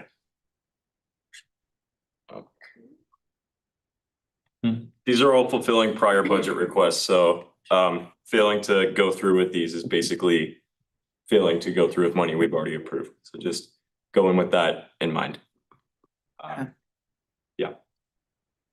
Spin. Motion to allocate $8,350 from the Finance Committee with the approval of the chair to Senate unallocated for use by the Office of the Student Advocate General with the intent to fulfill the previously approved motions. Budget requests. Okay, sorry, I should have said this before the motion, but here's how I'm thinking we do this unless there are any objections, including from the JC representative present. I'm gonna ask you after the motion, as far as I know, this is completely within bounds. Ask you whether you've heard it and then ask whether there's a second. You can see it, you've hopefully heard it, so we don't have to repeat the whole thing rather unnecessarily. Is that Yeah, more or less chill? Cool.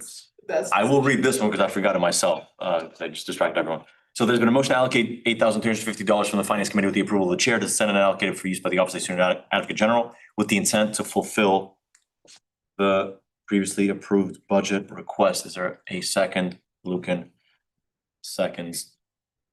We're in discussion.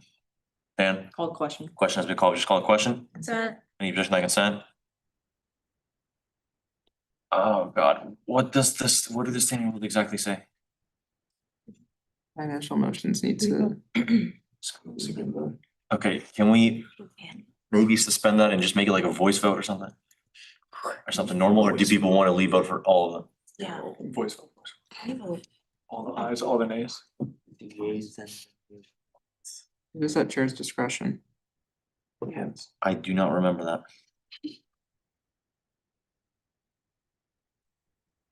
Oh, man. Yes, yes, yeah. It's not the chair's discretion for how votes are. Where do you see that, Brock? I'm trying to look through the same. It's Robert's rules.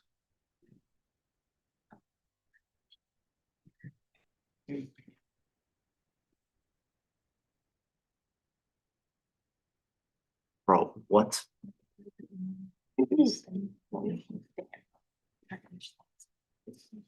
It's only 5 motions, we can just run through it. No. No, it's. I can accept all suggestions, so everybody feels. Unless otherwise decided by the Senate, the IVP may decide the voting method for all motions and legislation. Thank you, Lord. Okay, okay, so it is chair's discretion. We're doing voice. Have we ever done voice vote? No. I'm confused on what the most normal way to do that would be. they usually do it. It's silly accents. does it electronic. Just go around, yes, yes, yes, no, yes. Speak. I wanna do it alphabetically.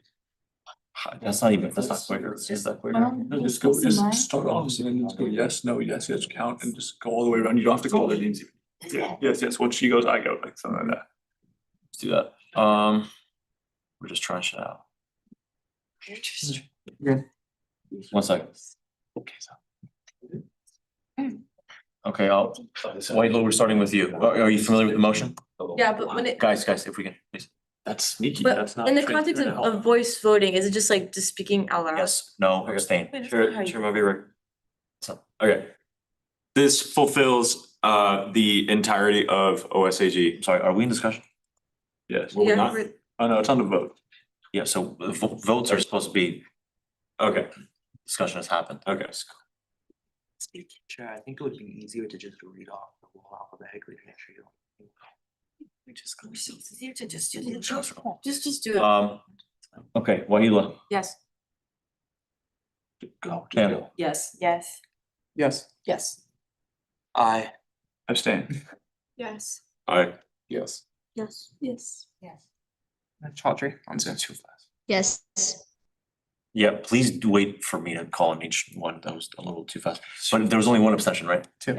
Okay, and how many total? 2 abstentions, sure. Dude, leave vote would have been $1,000. It was 2 abstentions? Who was the second? Was abstained. Did someone else abstain besides Lucan? No, I just want abstention. So what's the total? Mm-hmm. 13. 1201. Oh, one. Yes.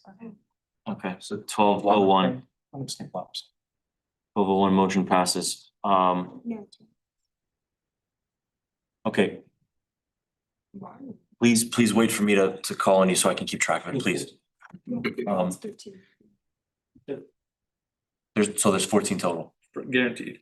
Yeah, that's what Senator Assessment said. He said 13, Okay. one abstention. Sure. Yes.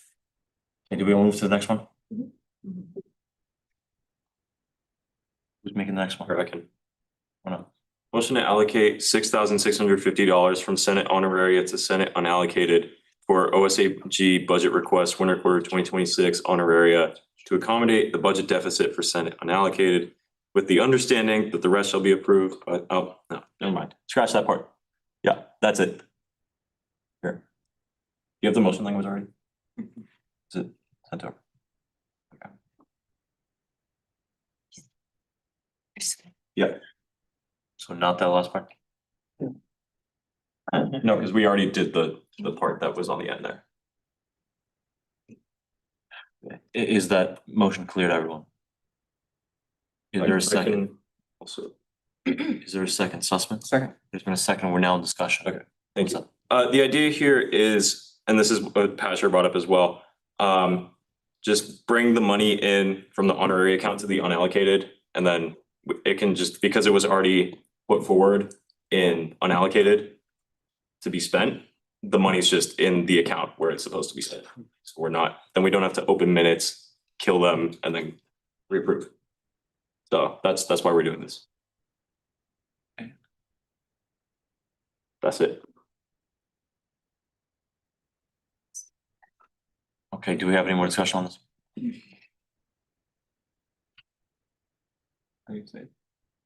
No, the thing you're thinking of was the other Okay, one. I just want to point out for Yeah. the whole Senate, we were just told that this was just making up for budgets that we had already done, but this is passing. And again, I'm not saying I have an issue with this, I'm just making it transparent. This is passing the extra $2,000 for the SAG's Yeah, office. that's- So I'm fine with it personally, but I just want to be clear that we are not just reapproving old or removing money for old motions. We're actually adding funds, passing more funds than we have previously. Oh, no. Yeah, sorry, that's what I blurted out in the part earlier, but it was out of order, so, yeah. Is that all clear? Okay. Grace, Call a question. the question has been called. Your objection, call the question. Any objection to that consent? Okay, voice vote, just please wait for me to call on you. Oidla, Yes. Yes. Markova, Yes. Sussman, Yes. Jones, Yes. just one. Aye. Lucas, Abstain. Reese, Yes. oh no, Yes. Proxy Palmer, Yes. Lee, Yes. Shirkin. Yeah. Wang. Yes. Okay. Okay. Audrey? Yes. Okay, so we're at 13:01. Motion passes. Cool. Let's keep running through them. Someone volunteer, please. Oh, no. Motion to allocate $15,000 from the Finance Committee with the approval of the chair to Senate unallocated for use by the Office of the President with the intent to fulfill the previously approved budget request.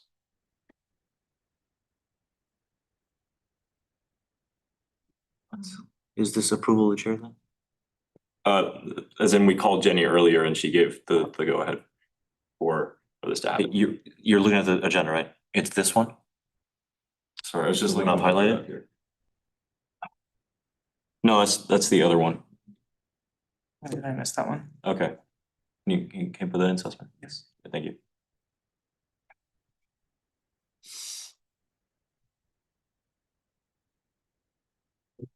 Wait. So that was already passed? Correct. No, That, it says motion passed under that. no, it doesn't. It literally doesn't. Bro, the one that says with the approval of the chair says 13:01 motion passed. And I don't think any of the prior ones said It's with this the one. approval of the chair. No. Okay, so the other one also said with the approval of the Yeah, chair. the other one also said with the approval of the chair because it's from Finance Committee.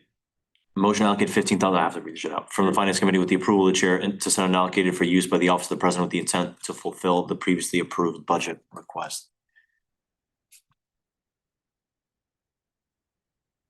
Sussman. Second. There's been a second, we're now in discussion. We should probably put account numbers in future ones. It's not the end of the world, but Okay. it's a thing. Lee, question to call, just call a question. Consent. Any objection, like consent? Seeing none, motion passes. Okay, if everyone's clear, we're going, yes, then we're going to the vote, relax. Wait, Lou, Yes. Dan, Yes. Manakova, Abstain. Sussman, Yes. Jones. Yeah. Smonian, Nay. Lucan, Abstain. Reese, Yes. oh no, Yes. Palmer, Yes. Lee, Yes. Shuriken. Yeah. Wang, Yes. Chaudhry, Yes.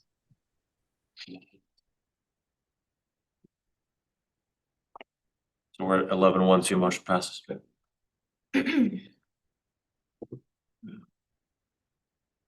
Oh no, Motion to allocate $11,300 from, do we have the leadership account number? Off the dome. No, okay, from leadership to Senate unallocated to accommodate the budget deficit of Senate unallocated. With the intent that these funds are spent on funding the AS Office of the President's honoraria for winter quarter 2026. So I'm gonna see if I can find it.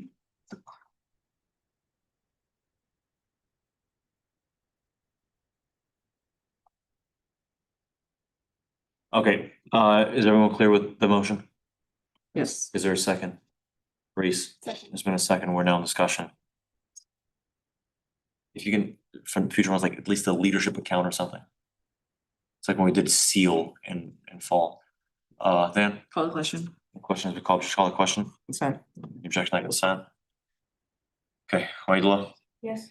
Dan, Yes. Manakova, Abstain. Sussman, Yes. Jones, Yes. just one, Presence. Abstain. Lucan, Abstain. yeah, that's fine. Reese, Yes. oh no, Yes. Palmer, Yes. Lee, Yes. Shuriken, Yes. Wang, Chaudhry, Yes.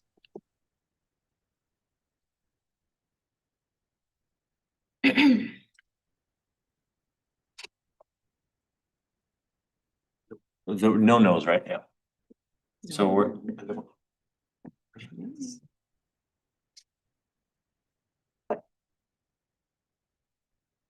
11-3, motion passes. Oh no, Motion to allocate $1,500 from Senate honoraria to Advocacy Committee account number 471 for winter quarter 2026 honoraria. is that motion clear? Is there a second? Reese? Second. There's been a second, we're now in discussion. Wang, questions been called, just call the question. Consent. Any objection, like consent? Okay, Wade, look, Yes. Dan, Yes. Nikova, Abstain. Sussman, Yes. Jones, Yes. Juice Monian, Aye. Lucan, Yes. Reese, Yes. oh no, Yes. Palmer, Yes. Lee, Shuriken, Yes. Wang, Yes. Chaudhry. Yes.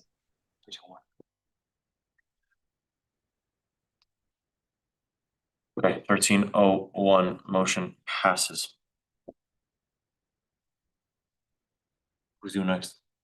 Oh no, Motion to allocate $2,900 from Senate honoraria to Senate unallocated with the intent that these funds are spent on Outreach Committee's honoraria for winter quarter 2026. that motion clear? Mhm. Is there a second? Lucan, Second. there's been a second. We're now in discussion. You can speak? Yeah. Go ahead. Oh, just a recommendation. A good thing that I did in a group I used to be a part of was instead of asking, is that clear? Like, is everyone ready? Ask, is anyone not clear or is anyone not ready? So then if there's a response at all, then you know. Reese. Reese, No question. question has been called, objection on the question, consent. Objection on consent. Okay, White Law, Yes. Dan, Yes. Pankova, Abstain. Sussman, Yes. Jones, Yes. Juice Wayne, Aye. Lucan, Abstain. Reese, Yes. Ono, Yes. Palmer, Yes. Lee, Yes. Shuriken, Yes. Wang, Yes. Chaudhry, Yes. 1301. Oh, two. Two abstentions, right? Yeah. Medical, you abstained, right? Yes. Okay, 1202, motion passes. Okay. Let's keep going. Yeah. Ono, Motion to allocate $2,000 from the finance committee to the Senate outreach committee to fulfill the previously approved budget request. is that motion not clear to anyone? Is there a second? Reese, Second. there's been a second. By the way, have you run it through Jenny / FinOps that it just says finance committee? Because I know they have several sections of their budget. No, we just had the approval of the chair to do that. I don't know which specific. But you spoke to Jenny about it. Yes, when during our meeting with Michael, we spoke to Jenny and she signed off on this. Cool. Sorry, we're in discussion. Sussman, Call the question. question has been called, just call the question. English, like consent.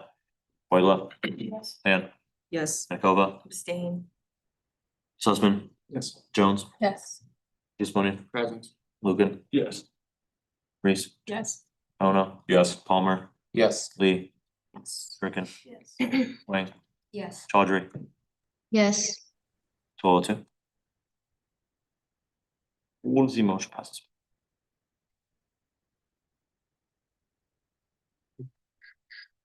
Sussman, Motion to approve $15,093 from leadership to Senate unallocated to accommodate the budget deficit with the intent that these funds are used for the outstanding BCU award. is it added on Sorry? that? Is anyone not clear with that? Is there a second? Lucan. Seconded, we're now in discussion. Yeah, Why is there 93 added for honoraria? I'm just curious. Those are motions that the president sent me. Which are reflected. reductions probably. Hmm. Actually, because the chair is probably, yeah. Which is a little odd.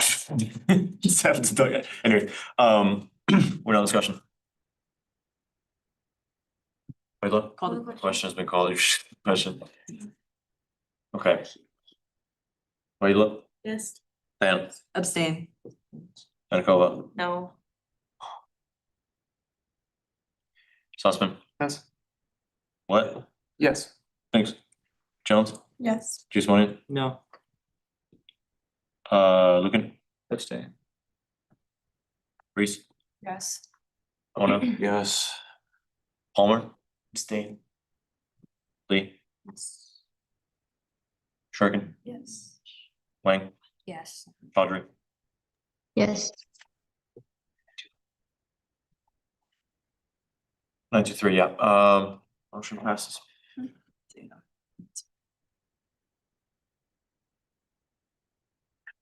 We do the next one, or? There's still more. Evan. Wait, should the actual doc that was in whatever, the top of the meeting be approved first before all of these, or So, yeah. Yeah. like just for proprieties? Do you have unanimous consent to move briefly back into section FD business? Consent. You think so? Okay, we're in outstanding BCU award winners. I'd welcome any motions. Luke? Procedurally, can it get passed in new business? Yeah, it's not legislation, I don't see why not.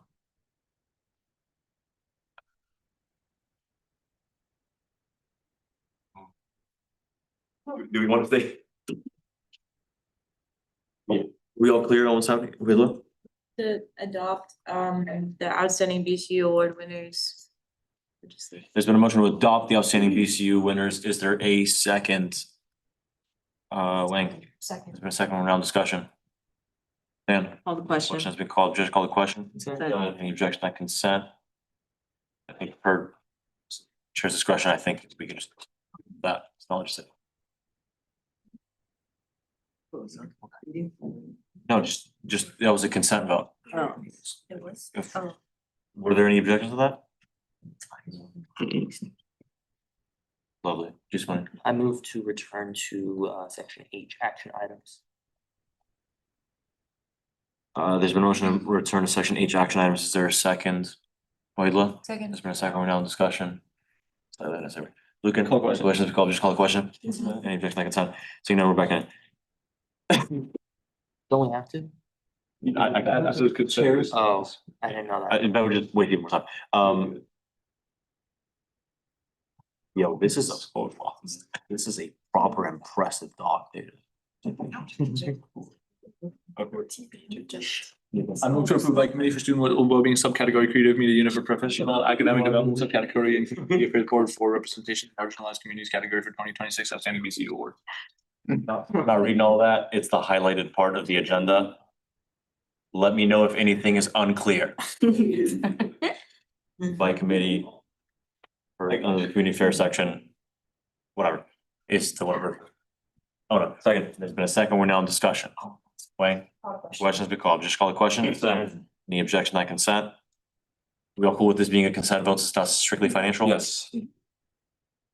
Okay, then motion passes. Lucan, Motion to transfer $2,400 from Senate unallocated account number 100 category 7910 to by committee honorary account number 305 category 7100 for the additional cost of honorary.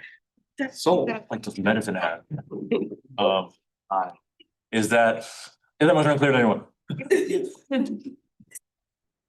Okay, is there a second? Oh no, second, there's been a second, we're now in discussion. Wayne, the questions called, just call questions. Any objection, I consent. This one is financial. So voice vote it is. Waidla. Yes. Ben. Yes. Over. No. Sorry, let's not have any reaction to the votes that was happening. Sussman? Jones? Yes. Giussman? Aye. Lucan? Yes. Reese? Yes. Oh no. Yes. Palmer? Yes. Lee? Yes. Shurkin? Yes. Wang? Yes. Audrey? Yes. So it's 13-1-0? I think I was. Yes, it is. It's certain.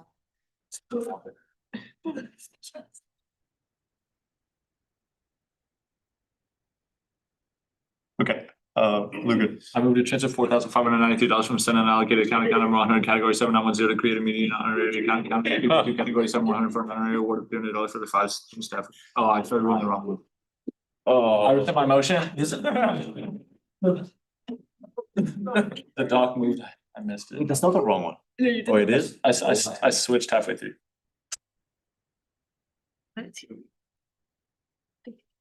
Alright. Just more reflective heat, or whatever. Yes. Lucan. I move to transfer $4,593 from Senate unallocated account number 100 category 7910 to creative media unit honorary account number 232 category 7100 for the additional cost of honorary. Just the one I've highlighted, right? Yes. Okay. Is everyone clear? Yes. Is there a second, Reese? Second. There's been a second, we're down discussion. Oh no, question has been called, they're gonna call the question. Okay, Waidla, Yes. Van, Yes. Manakova.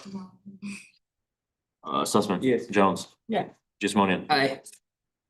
Lucan. Yes. Yes. Oh, Reese. yes. Oh no. Yes. Palmer. Yes. Lee. Yes. Shurkin. Yes. Wang. Yes. Chaudhry.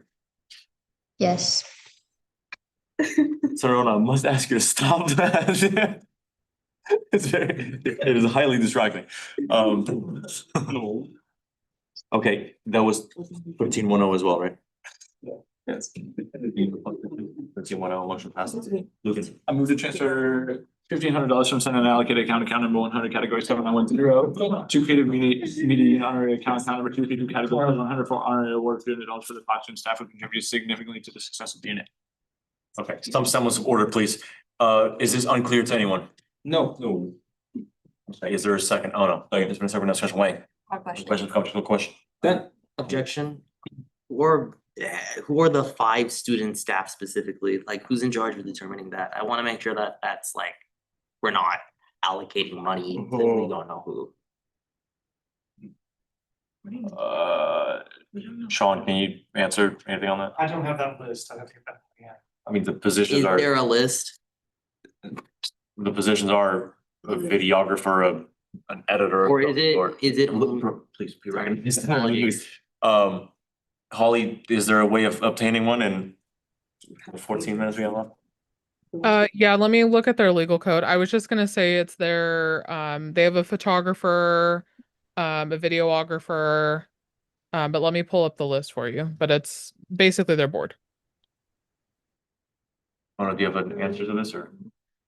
No, I was just saying we can look after the fact. I don't think it's a big deal. It's on the BIM instructor. Yeah, if that's what we're referring to, then yes, the student photographer is here. I think this should be available to all the Senate, but I can send to all of you again. If we're.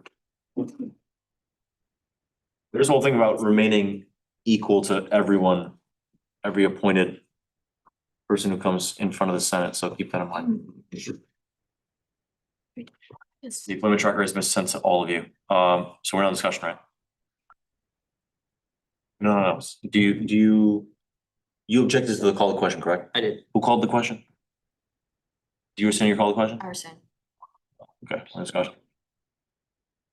So what will satisfy your objection? Just wanna know the 5 names specifically that were. Look up photographer, okay, in the Windsor sheet, and then hit enter, yeah. And you can see all of this. Since it's not, it's a lot more than 5 names on this list. I'm just confused. Yeah, I'm not sure which amongst these are considered student staff, and which are not. I was gonna presume or assume that it was the front desk staff and those staff who work in there who maybe aren't on the board. But that kind of contradicts what Holly just said, so I'm not sure.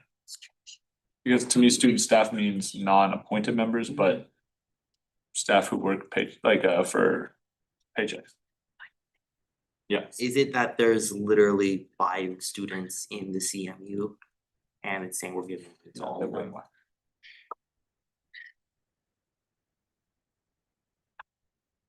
It could be to distinguish from UCSB TV, which is another thing. So a lot of these you see here are actually not. Within the functions of CMU day to day, they're separate. If student staff aren't appointed, I'm pretty sure, so we're not gonna know their names as we talk.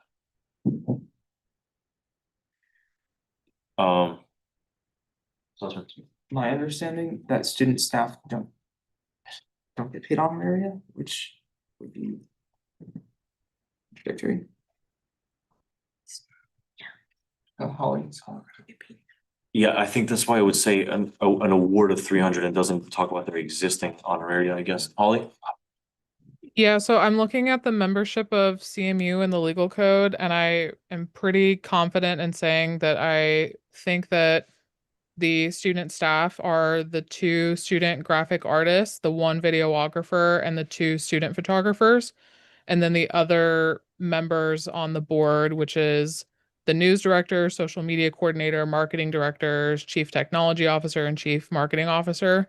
Those are all honoraria paid. So the first positions I mentioned, those are, I'm fairly confident in saying that those are the student staff positions, and you are correct. They don't earn honoraria, and they are supervised by Chelsea, who is the art director. But are they tier staff or paid staff? And they are currently paid staff, correct? Chelsea or the students? Because The yeah, student. both. The Yeah, student. they'll log their time, like same with the front desk staff. Any of our student staff, they are assigned a work schedule by their supervisor, and they log their time and they're paid hourly for their time. So that's between them and Chelsea, whatever amount of hours that she gives. I believe that they usually work during events. They will do different like marketing campaigns and they'll work for that. So it pretty much based on whatever work that she needs, they'll show up for that. But they're paid hourly for their time. Okay, and this is the staff which is involved in the creative process, not the front desk and all the rest of it. Yeah, those are different. So the CMU does operate out of the annex, which is houses the media center. So those student staff are paid differently, like the receptionist. Those are paid out of the annex account. Similar to the main office account, the students that work the front desk, they're paid out of the front desk account. And those student staff, I believe, Wenya supervises. Okay. Without knowing more about the association's policies about if student staff can even get paid honoraria. And not only that, but just this is effectively giving them a bonus, which I might not be opposed to, but I'd like more information. I would like to rescind my motion and not vote on this right now. The second one, I have to rescind first. Rescind. I rescind my motion. Motion has been rescinded. With the understanding, it seems like that we will get back to this in spring with more information. And if we can get staff assistance on that, that'd be much appreciated. Lucan. I move to transfer $6,600 from Senate unallocated account number 100, category 710 to Community Affairs Board honorary account number 320, category 7100 for the additional cost honorary.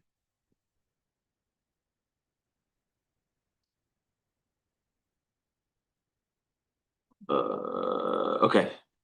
Is anyone not clear on that?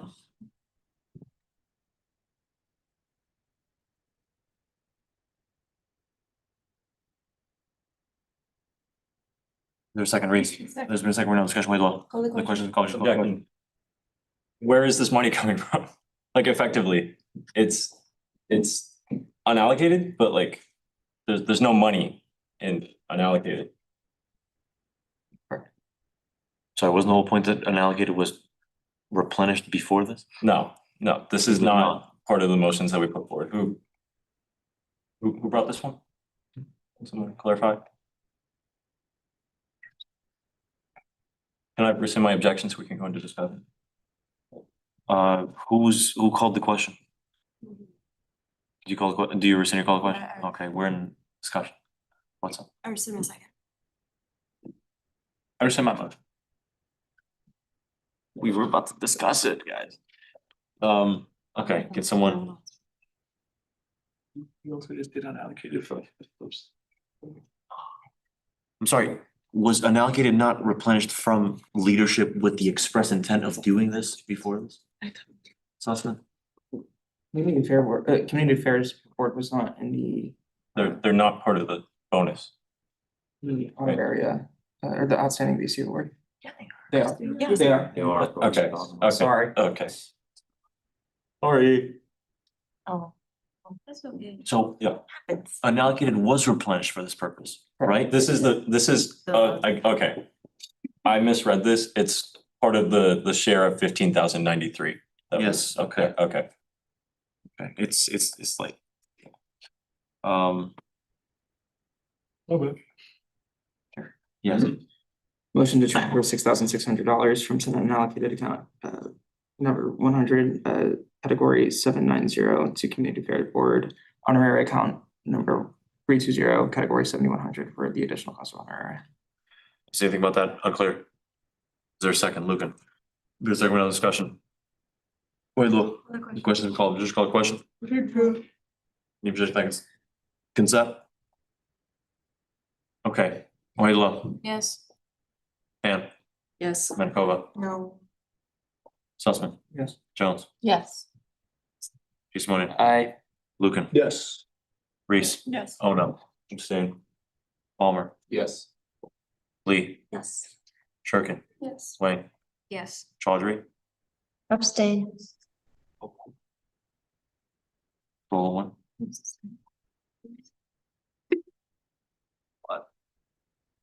Who was the second on that? Yeah. Good.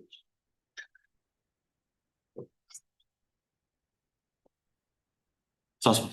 Motion to allocate $2,900 from Senate honoraria to Senate unallocated with the intent that this money spent on funding outreach committees honorary for once a quarter. We already did that. Oh, never, I rescind my motion. Well, One more, sure. yeah. Point of order, the last vote, I believe, should be 11-1 or 11-2, because I believe Senator Chaudhry and Senator Ono both abstained, so there should be 2 abstentions. 2 abstentions, 1 no. 11 Got 1. that. 11 to 1. 11-1-2. 11-1-2, yeah. Thanks, guys.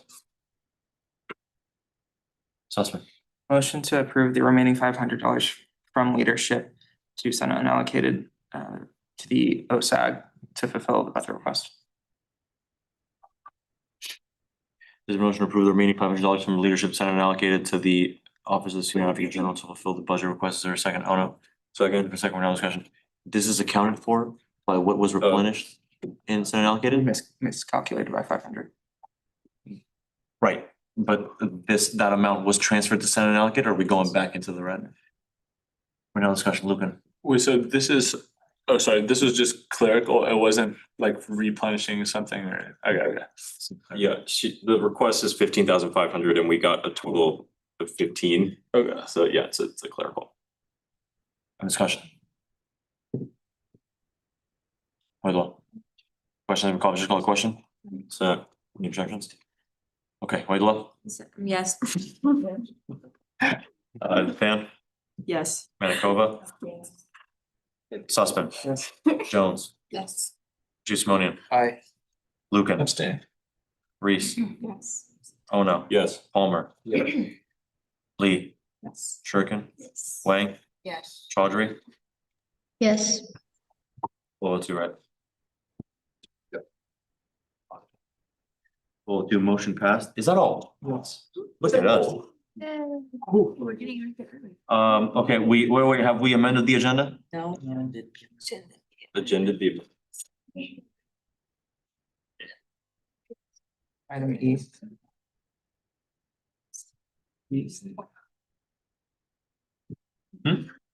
Item E. You just have to move to section E, acceptance of agenda. Any objection to consent? Oh, no. Motion to accept the agenda. Is there a motion to accept the agenda as amended? Is there a second? Lucan. So there's no discussion.